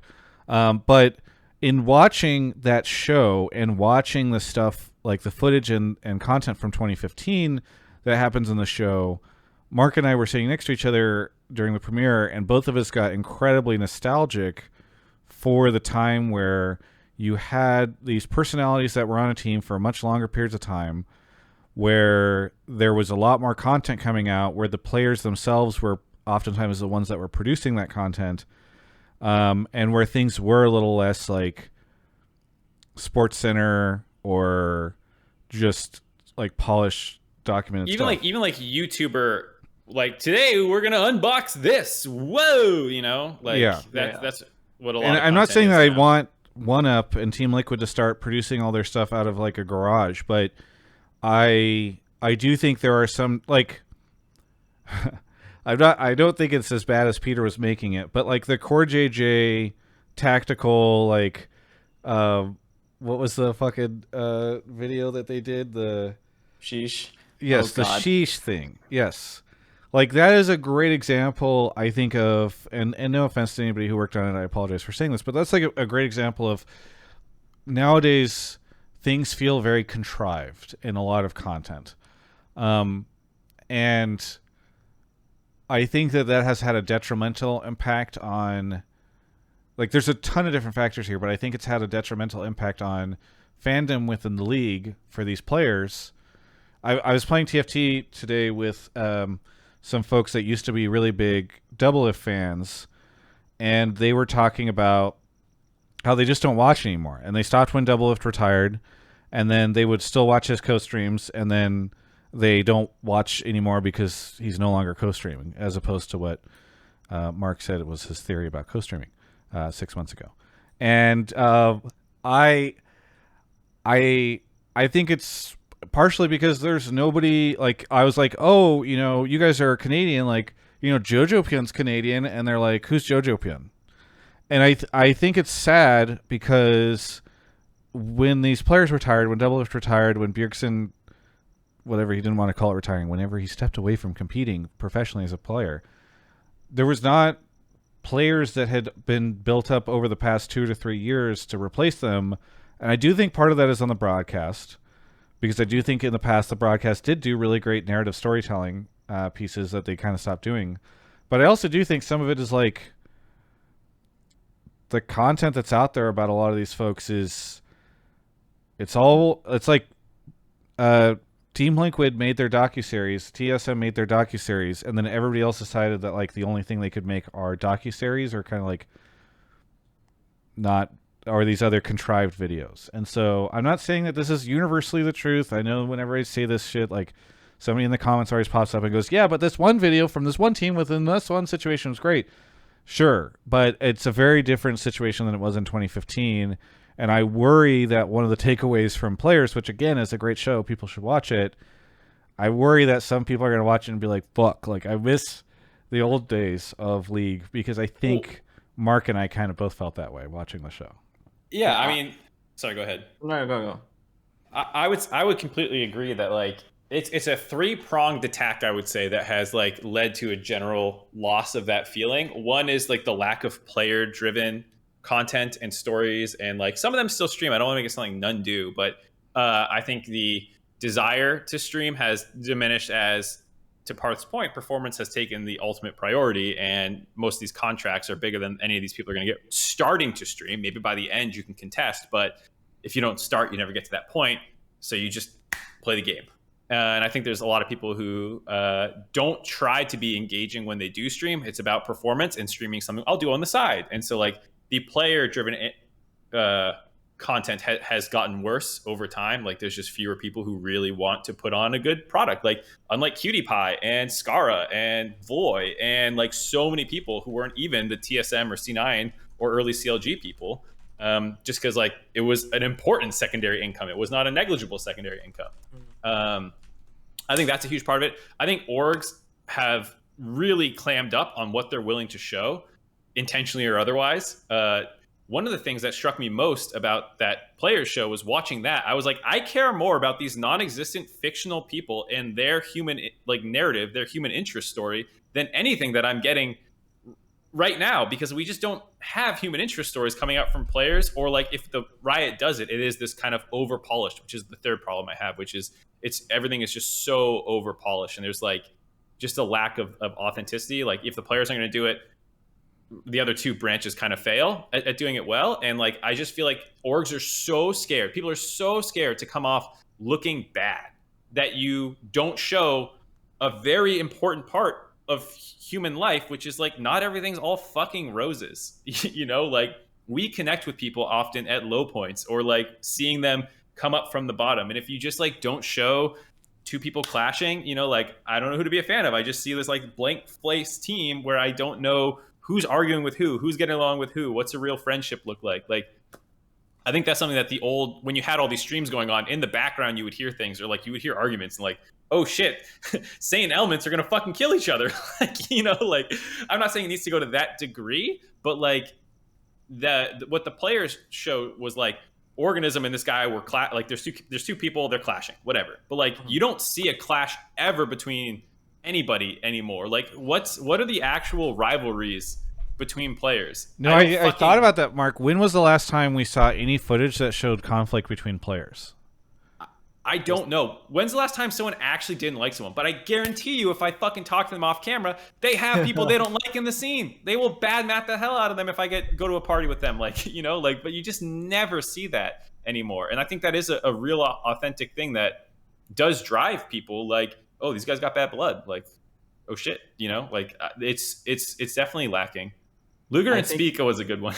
Luger and Spica was a good one, but it also just took place on Twitter, and there wasn't really much follow up. And like those things are, people latch onto those things because they're like, oh, this is a great. They're like so thirsty for it that you see like a little bit of like Twitter drama, and you're like, oh my god, you know. Or what there was the PoE. Who did PoE get into it after? It was the pause or whatever that occurred during Spring Split. Like, oh, him and Vulcan, I think, went back and forth. Yeah, I think that's what it was. But if you, I don't just mean like on Twitter. I mean like there's fucking cameras in every room. There's all this footage. There's all this stuff getting recorded constantly, and there are very talented people like Andrew, 100T Andrew, who is still in the chat right now. He hasn't said anything, but I've seen him in the viewer list multiple times. He has the footage. He's a very talented filmmaker. Release the fucking footage. I want to see people going at it. Oh, he just said something in the chat. Damn it. Community conversation and reception to that sort of content has shifted over the years. He says, and I think it's kind of true. You can't have like the Bud Light Ace anymore, but I do think that there's something in between where like the Bud Light Ace was sad because it was just like these 5 dudes that have been beat up, and then you're just seeing them all get like their jobs basically. But like, I mean, that was like punching down, but like I think the first episode of Rebirth is a very good showcase of like showing a team's struggles. Like when we were bringing on Piglet and the team wasn't meshing and there were like all these things. I don't think it was handled perfectly, but like, and again, this was in one of those docuseries that you're memeing, but like, I just don't know what drives so many of the players in the scene right now. Like, you know, like, I just don't know, like, and not just like their backstory and where they come from, like that's easily found, but like, how do you feel like right now? Like, are you pissed at this guy for this thing? Like, you know, players end a game, they go into that room and they probably fucking Hulk out at each other for like fucking up, or at least they used to when I played. I don't know if they don't anymore when I coach. You know, I assume people still have emotions, and like we just don't ever see emotion, almost ever, unless it's like after they win and you're like interviewing them or something. Yeah. Here we go, Parth. Yeah, back to you. There was a lot. Yeah. I agree. I mean, since I've left and I've been like watching the LCS more, it's really hard for me to connect with a lot of players, and it is part of like players. I mean, A players are not incentivized to stream, like you said. And I think back in the day, I think players just appreciated the opportunity more, and like there was just more grit. You know, there was just. I don't even know how to explain it, and I felt a glimmer of it last year when like Pico like came to us and like I have this stupid idea where like everyone was like, I don't know, benching people or whatever. He's like, he's let's choking do this Storm. Video. Yeah. And it was just like, I don't remember the last time I like saw something like that, but that used to be like very common back in like 2016, 2017. I think actually a big element of that is the gaming houses are gone. It's now like this like separation between like office and like back to your apartment. And an office like setting itself just feels so like professional. You're going there, you're working, and sure, you like meme and joke and you troll, but it just doesn't like it doesn't have the same vibe of like it's like a fluid transition between like playing to like being casual versus like, oh, now we're gonna be in practice. Now we're just like hanging out in the same room. So I felt like gaming houses did contribute significantly to like that environment and culture. And I think as soon as those started getting taken away, plus players not having to stream anymore because of like high salaries, that authenticity kind of got dropped because players now are just super risk averse. Like they're just like, if I say this thing, I don't know how it's gonna come off because it's authentic, but I just don't want to deal with like the negative stress because the players are already like stressed enough about 10 other different things. I mean, one of the things, all good points, Parth, and I think the gaming house stuff is important. I think also just the fans go after players so hard nowadays for stuff that in the past I think they used to be like, this is really fun. But one of the things, so I did this interview with Dan and Tony, who created players. I'm trying to see if my editor can get me a rough cut. It'll come out tomorrow, but I want to put it on stream after the show is done if I can, the rough cut. But one of the things that I thought was really surprising to hear them say was they were like, the trash talk in League these days, or in League, is just so good. It's like so much better than in traditional sports and all this stuff. And I was just like in the interview, I'm literally like, really? Because like the sentiment these days among the fans is that there is no fucking trash talk. Like we're like, please let there be trash talk. And so I wonder if for them they like it's very skewed because they look at it and they're like, we're looking at 5 years of footage. And even though I think they've done such a good job in the show of recognizing that like everything has changed in 5 years, to them they're looking at something from like 4 years ago and they're like, man, trash talk in League is amazing.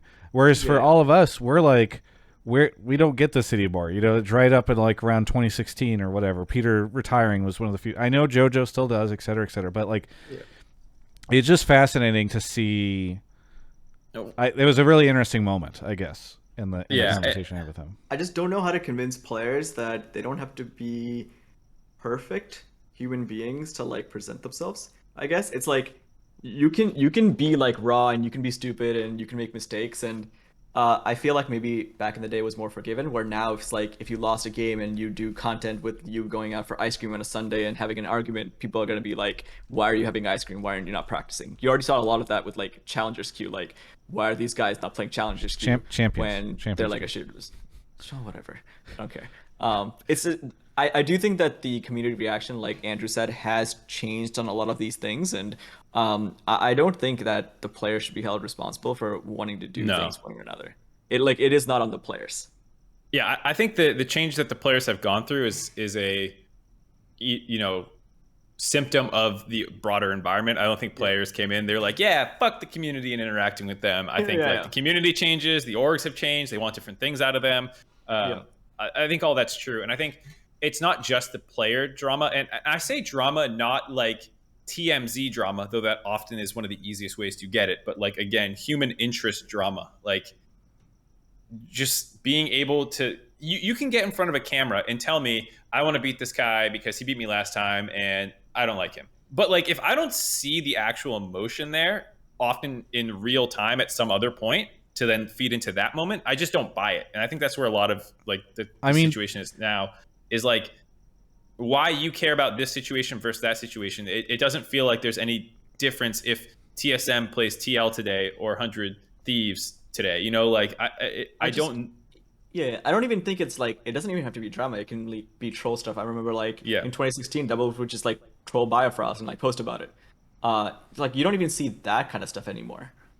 Yeah. No, I mean the whole BioDaddy stuff. It's just not like part of like what a pro player is anymore, whereas that was like more commonly accepted.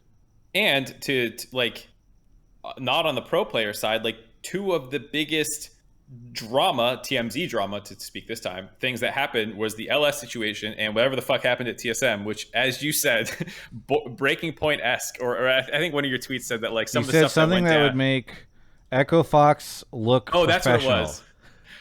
And to be fair, I think Travis and I have heard these rumors as well. Like, we both have heard multiple stories about like what fucking happened at TSM, and it is insane. And like, no one knows. It's just not public. Not even like nothing about these situations is public, and like things that would make fans, you know, like I'll give the org perspective, right? You're in a franchise league, you're beholden to a lot of sponsors, and you have a certain level of like professionalism that you're trying to portray. And yeah, this stuff can't really come out anymore. No, I don't know. A bunch of stuff came out about TSM recently that I thought was pretty unprofessional, and so that worked. I don't know. Oh my god, Travis. I mean, like, I understand that angle, and like, there's a certain element that like, of like, oh, that really shouldn't go public. But there is some stuff that you can give more insight on, and I think there's a concern about burning bridges, and the bridges mend when they need to. I think that's something that a lot of people get really scared about. Like, oh, if we piss this player off by like showing them in a bad light, they won't want to work with our org. And like, guess who's back at C9? Jensen, after he fucking hated them. You know, he hated C9. He left the org for that fucking benching as well as the video. They did him dirty. I'm not going to pretend what Cloud9 did was chill. It wasn't. Where is he right now? He's back on Cloud9. Pobelter got done dirty twice by Steve on Curse and Team Liquid. Went back both times later. Like, when the bridges need to mend because the team needs someone and the player wants a team, like, these things, I think, they will burn you in the short term, and you will get upset. But I think you shouldn't. I don't know how to put it, but it's like, it's not as big of a deal as you feel like it is in the moment, and it's hard to feel that way and like have that perspective when like, wow, this is gonna make me look like shit. Fuck you, I hate you. But like, I don't know. It depends on the extent of the bridge that you're trying to burn, you know? Like, I don't think Jensen was happy about going back to Cloud9. It was just the best roster / paycheck he could get. So at that point, it's not like, yeah, the bridge is okay, bro. It's like, yeah, this bridge is now paid with money. Yeah. I mean, people are always going to be wanting money in the scene. I don't know. I just think that, like, I'm not saying orgs should go around, like, roasting players or anything, or that players should go around, like, outing dirty laundry on the orgs. Like, I'm not saying everyone needs to do what Doublelift did with TSM, but like, I think a little bit more of that would go a long way to being like, I'm now a fan of this player, or I'm now against this I mean, I would love to see more post-season, like, fuck the fucking weekly docuseries. Like, do something that is, even if it has to be a slightly neutered version of Breaking Point. Like, a great example is Jizuke and Danny apparently hated each other. How did we find this out? There was one passive-aggressive tweet that was made after Jizuke parted the team. What else happened? We don't know. Like, it's just tough, right? Whereas I think that would have been a really fascinating story to tell. And again, I get that you can't just like put everything out there, but you can show conflict between players, and there can be, I don't know. I think conflict between players is important. I think next time you have a player on, you should ask them how they feel and what line they're like acceptable and what isn't. Fair enough. I think at a certain point in time, Parth. Well, so one, I think people are going to have wildly different. Like, I bet you Revenge would say like, put it all out there. Whereas if we talk to PoE, he'd be like, yeah, I don't really want that shit out there. And they're on the, what's that? Yeah, of course. But I also think like to a certain extent, look, if you ask the players what they want, the players would say, I want to just get paid millions of dollars to play League of Legends, the amount of time that I would prefer to play League of Legends, have the exact team that I would like, and compete and win. Like, I'm not saying that you should completely disregard the opinions of the players, but at a certain point in time, you also have to make sure that the league is sustainable and that people care about them. And I get that that's not on, like, players are a little short-sighted and that they're focused on the trophy that's in front of them for the split, but I also don't think that you can just like... We're going to have this argument again, huh? Well, isn't there... You're really smart. Isn't there a game theory or an economic theory about, like, if everyone only tunnels on the shortest term, like, benefit, that it has this horrible knock-on effect? I can't remember. Tell me I'm not making shit up. There's something about in game theory that if you only ever take the shortest, like, most optimal thing in the short term, then you never... Yeah, I mean, I'm sure there is. I don't know it. I figured you would have. I don't know why. The tragedy of the commons. No. I don't know. I'd have to look it up. But my point just being like, there's a lot of incentives for players not to like do this in the short term, but in the long term, you're building your brand and getting investment in the scene by being authentic. And it's not even necessarily short-term hits or like whatever. I just think like, okay, so let's take a scale back. Let's take a step back, right? You have your performance team that's working with the players, right? Like their coaches, analysts, whatever. Then you have like your GM. Who makes the decision what goes on? Where's the leadership structure? Who gets to leverage like, hey, this guy's going through a really stressful time right now. We're doing fucking triple blocks. Maybe we shouldn't send him in for this like breaking point interview that's gonna do it. Like where's that structure? Because I just don't think teams have that. Like they don't have the ability to have people like Max and Andrew who are like sensitive to what the players are going through and everything, and be like cognizant of what they can put on and what they can't, and at the same time also leverage like what the coaches, like how stressed the players are and what the coaches are making them go through, and like making these decisions. Because it's not just like the CEO should just go in and be like, yeah, let's put it in there. So like, how do you balance that if you're like part of an org? I think you have to have somebody whose incentives are both based around that, where like somebody in the ladder makes where their incentives are both performance and brand building or revenue growth or something along those lines. Like you need to have a person who's like dual incentivized along both those lines, so that they don't just choose one or the other. Because the marketing person will always say, slam as much in there, I need the views and the engagement to get my raises here. And the GM or whoever's incentivized to be like, put nothing in there, I want nothing to interfere with my players. And so you need somebody who sits kind of above both of them, who is able to manage both of those goals against each other and pick sort of the optimal middle ground. Yeah, I just don't think that there are a lot of people with the core competency to be able to handle decisions like this. There are already few people who can do like one division, let alone be in a position to balance multiple. I mean, the other thing I would add is that like I think a lot of the times the docuseries run into the problem of like a interesting story. I don't like the docuseries model anymore. Yeah, it just should die out. Yeah, for sure. I think end of season, like this guy's off our team now, and like I think a lot of orgs hold back because it might burn player, and that's like the bridge I was talking about. Or similarly, players. It's financially motivated. If you're trying to sell a player, especially, you don't want to make him look in the bad light. But put it after they've been sold. That's a good season either. Point. And then players also don't want to seem hard to work with or anything if they say like, our coaching sucked, or our GM just like into the team by like sticking his nose in instead of giving us time to develop. Like any of these kinds of things, or like my other player, like my bot laner just sucked. Like what would you want me to do? You know, like. Yeah. I mean, it definitely does feel like Dardoch had a hard time finding jobs after Breaking Point.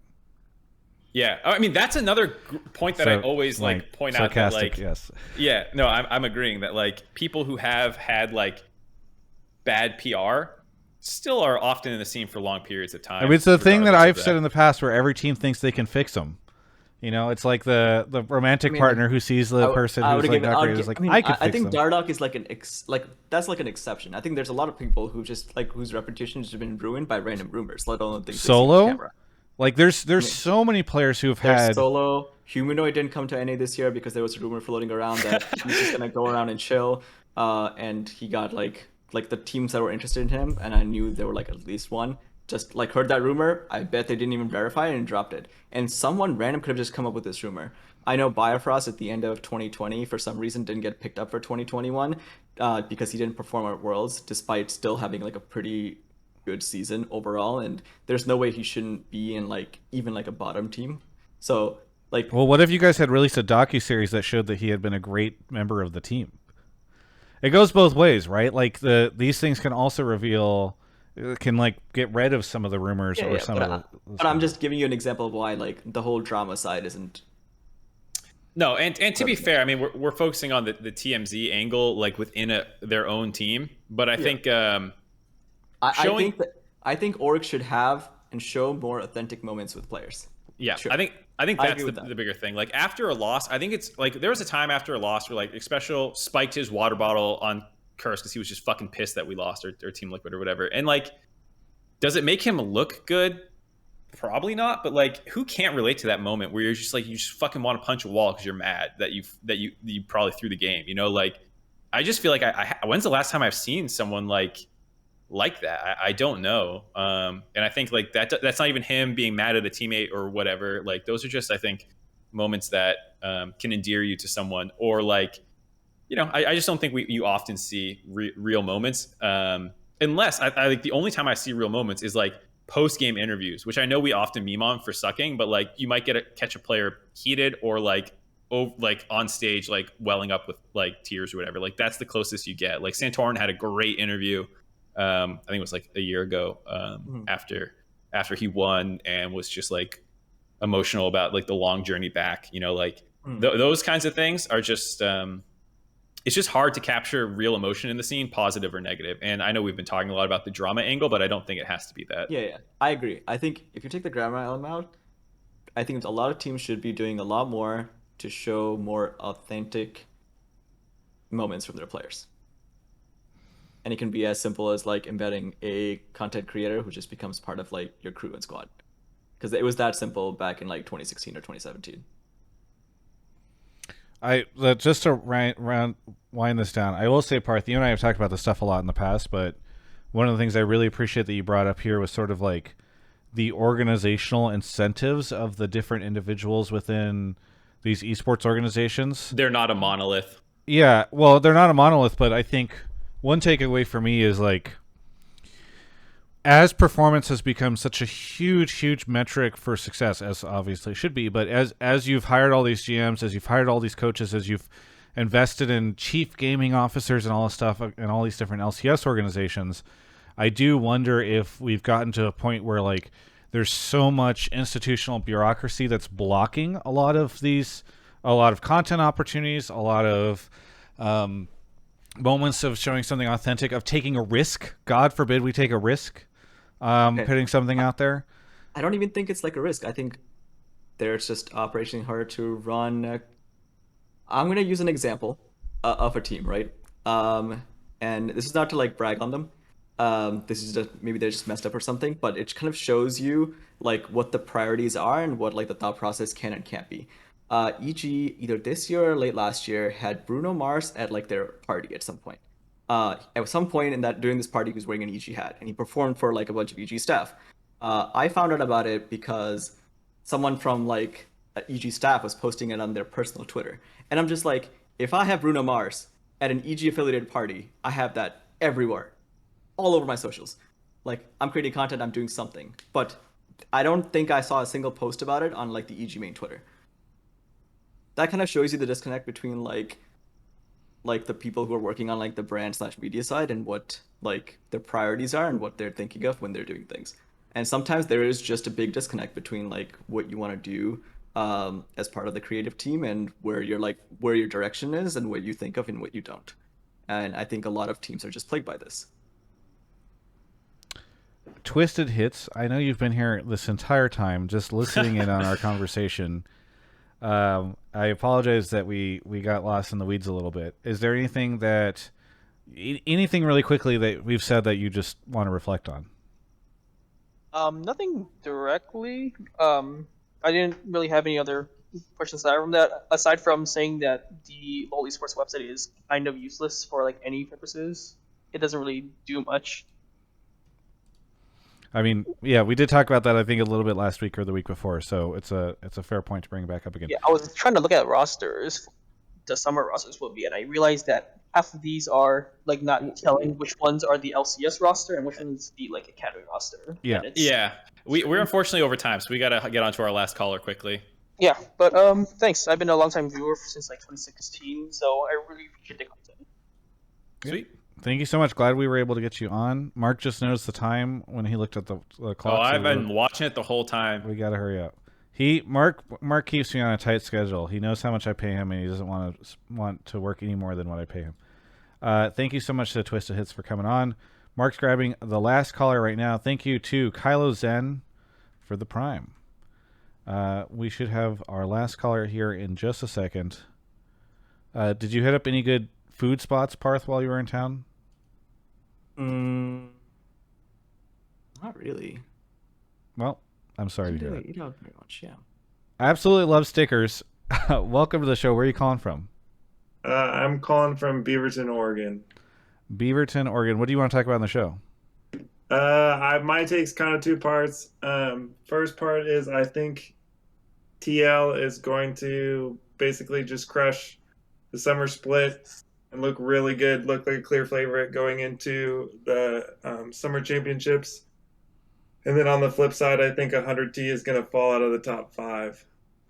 Out of the top 5. You know, they were in finals not too long ago. Yeah, for sure.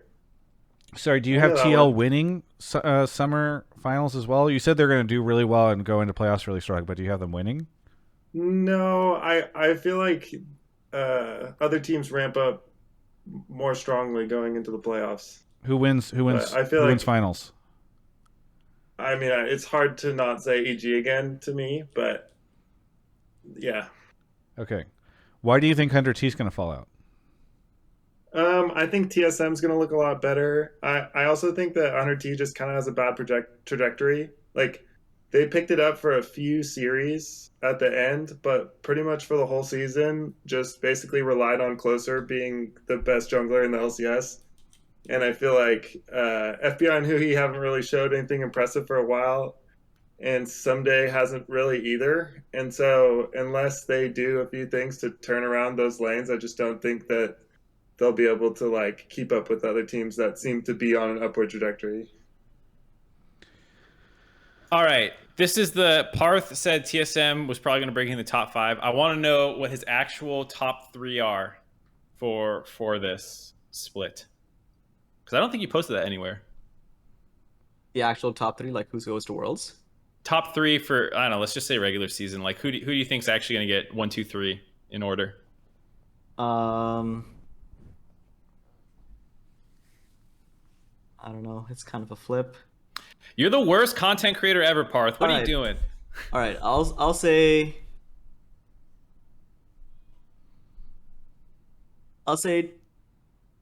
TL, EG, C9. Are you on board with absolutely love stickers take that 100 Thieves is going to drop all the way out of the top half? I don't think so. Why do you hate 100 Thieves? Why do I hate 100 Thieves? I don't. They're just the one team that I decided to leave out of the top 3. I think that I think TL had a lot of like issues that they're working out on, but I think the meta is decent from him. And if they actually decide to index on Hansama as their carry and play around him, especially with this current meta, they're going to do a lot better than 100 Thieves. I think EG overall I trust in more. And then I think C9 has better strengths to counter 100 Thieves. I think their mid jungle is stronger. Like stylistically, they're just the stronger duo. And then the other pieces I think just need to like do their job. If I'm just looking at the head to head. Mark, I assume you had 100T in your top 5. Where did you have them? I had them number 2 in my power rankings. But that was for end of split placement, and my reasoning for why they got second was because I think EG and C9 are going to have slow starts. That's going to be hard to like overcome in a game record wise in best of ones. But I did say that of my top teams and like teams going to Worlds, I had the most doubt in TL and 100 Thieves for making Worlds. I actually had a little bit more faith in Cloud9 and EG. I was pretty locked in on making Worlds. Why TL and why 100T? I think what I saw at the end of the playoffs where both like TL, I just don't think we've seen like what the super team is fully capable of. They feel like a little bit less than the sum of their parts. Mm-hmm. And you saw like when a team is hot, they can beat them. And so like I'm concerned that TL is just always this like really good team. Like they're just so individually talented that they're never going to be bad. I have them in first in the regular season for that reason, but in best of 5s in playoffs, if they lose in the upper bracket, how are they going to fare? And for 100 Thieves, my reasoning was just that this team has been inconsistent so far this year. Lock-in was kind of a joke. Then they had a slow start. Then they picked it up. Then they like had to reverse sweep TL because they looked like limp fishes for the first like half of that series, and then they looked like limp fishes again versus EG. I don't think EG should be 3-0ing 100 Thieves. I think 100 Thieves are too good for that. But they've showed that they will play to that level sometimes. That they will just not show up, and I'm concerned about that in playoffs again. Like if you just have a bad 100 Thieves day, they're just out of playoffs. There's and double out of elimination. Worlds. It is double elimination, but I mean, like you could like let's say TL does hit that next year, or they are good, or C9 does pop off, or they run into EG in the upper bracket, and somehow they end up in lower bracket, and then you're playing one of these other teams again in lower bracket. Like there could just be a day in lower bracket, final world spot on the line, they just like come up lame, and that's a little scary. Yeah, I mean the thing for me, part of me is very happy that 100T continues to not make changes, because as we all know, I would like turnover rates to be lower in the league. The other part of me is a little surprised because I guess it depends on what you think of the strength of this league right now versus last year. Because if you think that the league this year is stronger overall than it was last year, then you can look at 100T and say like, hey, we might have seen the best that these five can become. It was enough to get them the victory last year for summer, but then it wasn't enough to get them first place this time. And like, are they going to continue to fall behind as teams like Cloud9 get their shit together, Team Liquid gets better, et cetera, et cetera? Like, have they hit their ceiling and everybody else is starting to slide past them? If you think that the league is in a worse spot than last year, then you're like, okay, well, 100T just need to get back to where they were last summer, and like we'll be fine. They'll go to Worlds and everything will be good. Yeah. Sorry, I was going to chime in like on that point about like, does TL have that next gear, or are they just going to be less than some of the parts? I think to defend 100 Thieves a little bit, they've shown, I think, that they can be a really good team, that they can all be working together and pop off. It's purely a consistency concern. No, I agree. I think TL's in a really, like, I doubt Love Stickers a little bit here on this. I mean, I guess TL did really well in spring, so maybe I shouldn't doubt as much, but like, I'm also just a little worried about Team Liquid because I'm kind of like, well, like, this seems a little underwhelming. And it's not like there's a clear answer as to why it has been underwhelming. I just feel like TL is trying to do too much, almost.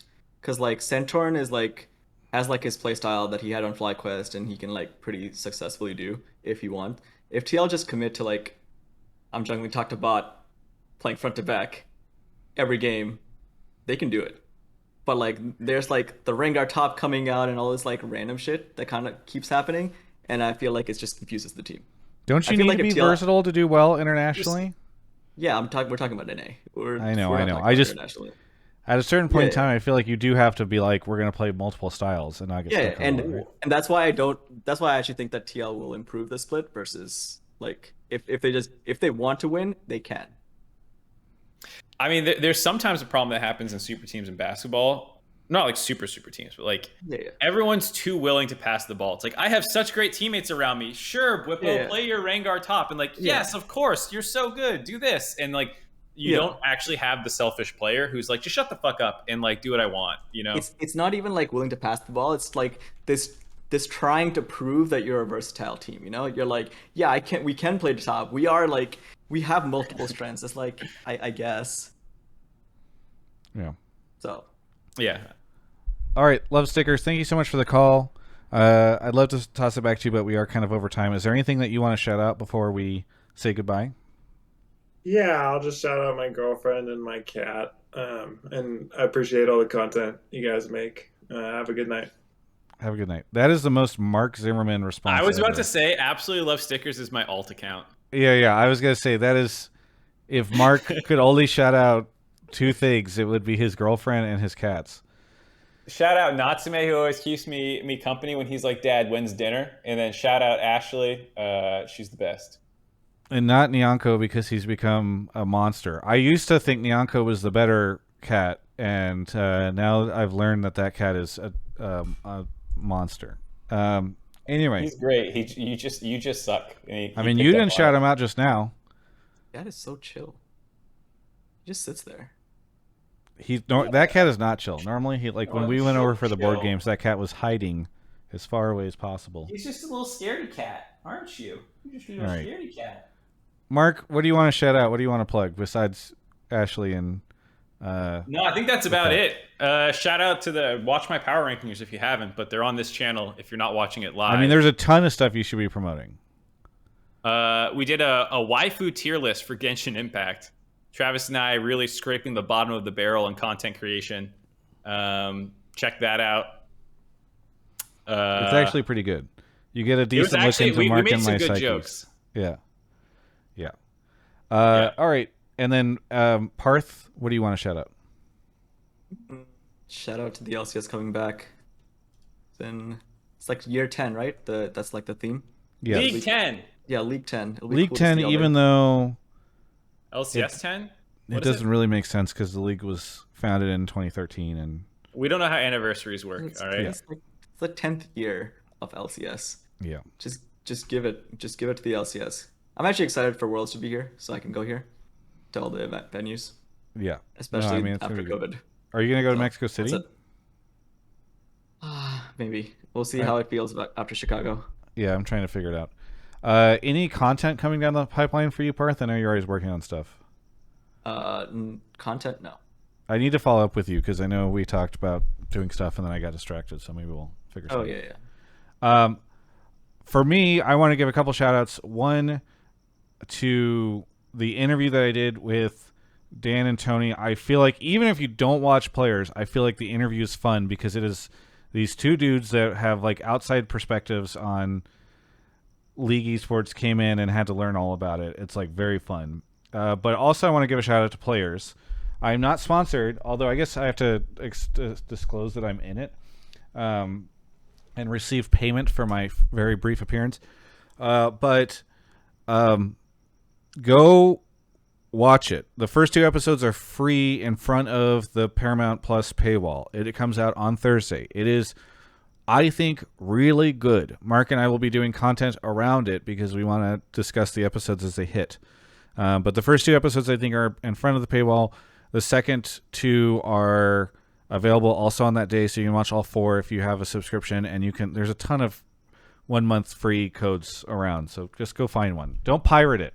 Please don't pirate it because I think these guys deserve to have. There's a 1 month viewership. free trial, I'm pretty sure. Yes, and there I is. know none of you have it right now. So just do the free trial. Yes.